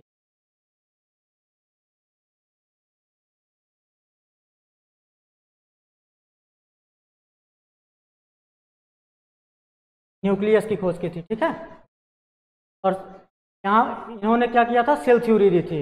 लाइडन एंड स्वान ने क्या किया था बच्चों? सेल थ्योरी दी थी। आंसर आपका कौन सा होगा? सी वाला होगा। 8वां नंबर हम लोग देखते हैं। Which of the following statement is true for secretory cell? बोल रहा है सिक्रेटरी सेल के लिए कौन सा स्टेटमेंट ट्रू होगा? ट्रू की बात कर रहा है। Golgi apparatus is absent. Secretion का काम क्या होता है? गोल्जी अपरेटस का वर्क क्या होता है? सिक्रीशन का होता है। एब्सेंट नहीं होगा, यह ऑप्शन कट जाएगा, प्रेजेंट होना था। Rough endoplasmic reticulum is easily observe in the cell. Third पढ़ते हैं। ओनली स्मूथ इंडोप्लाज्मिक रेटिकुलम, ये भी नहीं होगा बच्चों। यहाँ पर अगर इन्वॉल्वमेंट होगा तो किसका होगा? रफ इंडोप्लाज्मिक रेटिकुलम का होगा। Secretory granule are found in nucleus. Nucleus में नहीं बनता बच्चों। सिक्रेटरी ग्रैनुल कहाँ पर बनेगा? ये आपका गोल्जी कॉम्प्लेक्स में बनेगा। कहाँ पर? गोल्जी कॉम्प्लेक्स में। किसका इन्वॉल्वमेंट होता है? रफ इंडोप्लाज्मिक रेटिकुलम का होता है। आंसर कौन सा होगा आपका? 8 का भी हो जाएगा। हम लोग देखते हैं 9 नंबर। टोनोप्लास्ट के बारे में पूछ रहा है। What is tonoplast? आपसे बोल रहा है tonoplast outer membrane of mitochondria, नहीं बच्चों। इनर मेम्ब्रेन ऑफ क्लोरोप्लास्ट, नहीं। Membrane boundary of the vacuole, vacuole की जो मेम्ब्रेन होती है उसे क्या बोलते हैं? टोनोप्लास्ट बोलते हैं बच्चों। वैक्यूल की मेम्ब्रेन को क्या बोलेंगे? टोनोप्लास्ट बोलेंगे। 10वां नंबर देखते हैं। Which of the following is not true for true of the eukaryotic cell? Eukaryotic cell के लिए नॉट ट्रू मीन्स कौन सा कथन गलत है? कौन सा स्टेटमेंट इनकरेक्ट है? चलो, cell wall is made up of peptidoglycan, आपका आंसर यही होगा। ये प्रोकैरियोटिक सेल वॉल है बच्चों। किसकी? बैक्टीरिया के सेल वॉल पेप्टाइडोग्लाइकान्स की बनी होती है। बैक्टीरिया के सेल वॉल पेप्टाइडोग्लाइकान की बनी होगी। 80S type ribosome are present in the cytoplasm, बिल्कुल सही है। यूकैरियोट्स जो होते हैं उनका जो राइबोसोम होता है 80S का होगा। साइटोप्लाज्मिक राइबोसोम कैसा होगा? 80S का होगा। बट अगर बात करें हम लोग माइटोकॉन्ड्रिया के राइबोसोम की तो वो कैसा होगा? 70S का होगा। अब आगे देखते हैं। माइटोकॉन्ड्रिया कंटेन्स सर्कुलर डीएनए, बिल्कुल सही है। Single, circular, double standard DNA होता है। Membrane bound organelle are present, बिल्कुल ठीक है। आंसर कौन सा होगा आपका? फर्स्ट वाला। सेल वॉल जो होता है वो पेप्टिडोग्लाइकान का कहाँ बना होता है? प्रोकैरियोटिक फीचर है। आपसे बोल रहा है not a eukaryotic feature, means first वाला आपका आंसर हो जाएगा। लोग देखते हैं 11 नंबर सवाल को।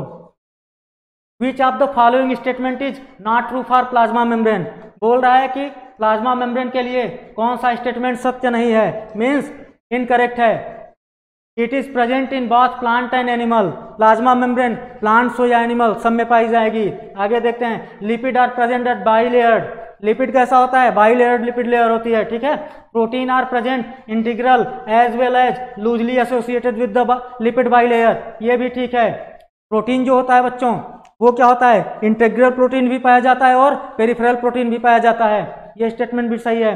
Carbohydrate is never found in it, नहीं बच्चों, कार्बोहाइड्रेट प्रेजेंट होता है, कार्बोहाइड्रेट भी प्रेजेंट होता है। प्रोटीन, लिपिड और कार्बोहाइड्रेट तीनों चीजें पाई जाएंगी आपकी प्लाज्मा मेम्ब्रेन में, प्लाज्मा मेम्ब्रेन में तीनों चीजें पाई जाएंगी। अगर बात करें हम लोग ह्यूमन आरबीसी की, ह्यूमन आरबीसी की बात करें तो वहां पर जो प्रोटीन का कंटेंट होगा वो आपका 52% होगा। बात करें लिपिड की, लिपिड का कंटेंट 40% होगा, और अगर कार्बोहाइड्रेट की बात करें तो 8% होगा, ठीक है। हम लोग देखते हैं अब 12 नंबर सवाल को। Plastid differs from mitochondria, plastid mitochondria से कैसे डिफर करेगा, on the basis of one of the following feature. पढ़ते हैं हम लोग, presence of 2 layer of membrane, दोनों जो होते हैं, प्लास्टिड हो चाहे माइटोकॉन्ड्रिया हो, दोनों कैसे होते हैं, डबल मेम्ब्रेन होते हैं, डबल मेम्ब्रेन पाई जाती है उनमें। प्रेजेंस ऑफ राइबोसोम, दोनों में राइबोसोम पाया जाता है, सेम टाइप का 70S टाइप का ही होता है। प्रेजेंस ऑफ थैलेकॉइड, जो थैलेकॉइड होता है बच्चों ये सिर्फ प्लास्टिड में पाया जाएगा, थैलेकॉइड सिर्फ प्लास्टिड में पाया जाएगा, माइटोकॉन्ड्रिया में थैलेकॉइड नहीं मिलता, वहां पर क्या मिलता है, क्रिस्टी मिलती है। प्रेजेंस ऑफ डीएनए, दोनों में single circular double standard DNA present होगा। तो कहां डिफर कर रहा है बच्चों, प्रेजेंस ऑफ थैलेकॉइड के फॉर्म में। 12 का आंसर सी हो जाएगा आपका। हम लोग देखते हैं 13 number, which of the following is not a function, बोल रहा है not a function of cytoskeleton, cytoskeleton का फंक्शन कौन सा नहीं होगा, intracellular transport, maintenance of the cell shape, support of the organism, organelles, cell motility. तो जो आपका साइटोस्केलेटन होता है बच्चों ये सपोर्ट भी प्रोवाइड करेगा, मोटिलिटी भी प्रोवाइड करेगा, मेंटेन भी करेगा सेल को, बट ये ट्रांसपोर्ट में हेल्प नहीं करता, इंट्रासेलुलर ट्रांसपोर्ट में हेल्प नहीं करता, इंट्रासेलुलर ट्रांसपोर्ट में हेल्प नहीं करेगा। तो आंसर कौन सा होगा आपका, 13 का आंसर आपका होगा ए वाला।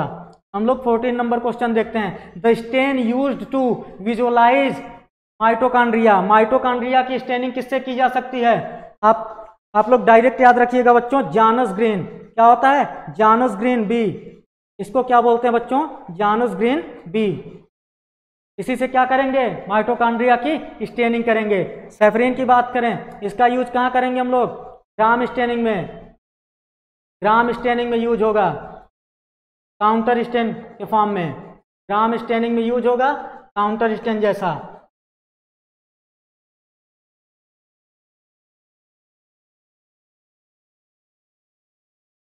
चलो बच्चों, एसिटोकार्बेन की बात करें, न्यूक्लियस को स्टेन करता है।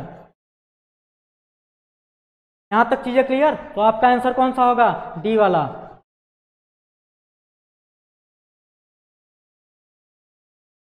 ठीक है बच्चों, तो आज हम लोगों ने बायोमोलिक्यूल का प्रीवियस ईयर क्वेश्चन सॉल्व किया, एग्जाम्पलर के प्रॉब्लम सॉल्व किए, और cell the unit of life का एग्जाम्पलर का भी प्रॉब्लम आज हम लोगों ने क्या किया, सॉल्व कर लिया। तो आज की क्लास को हम लोग यहीं पर ऑफ करेंगे, आज की क्लास बच्चों हम लोग यहीं पर ऑफ करेंगे, ठीक है। और मुलाकात होगी अपनी कल की क्लास में।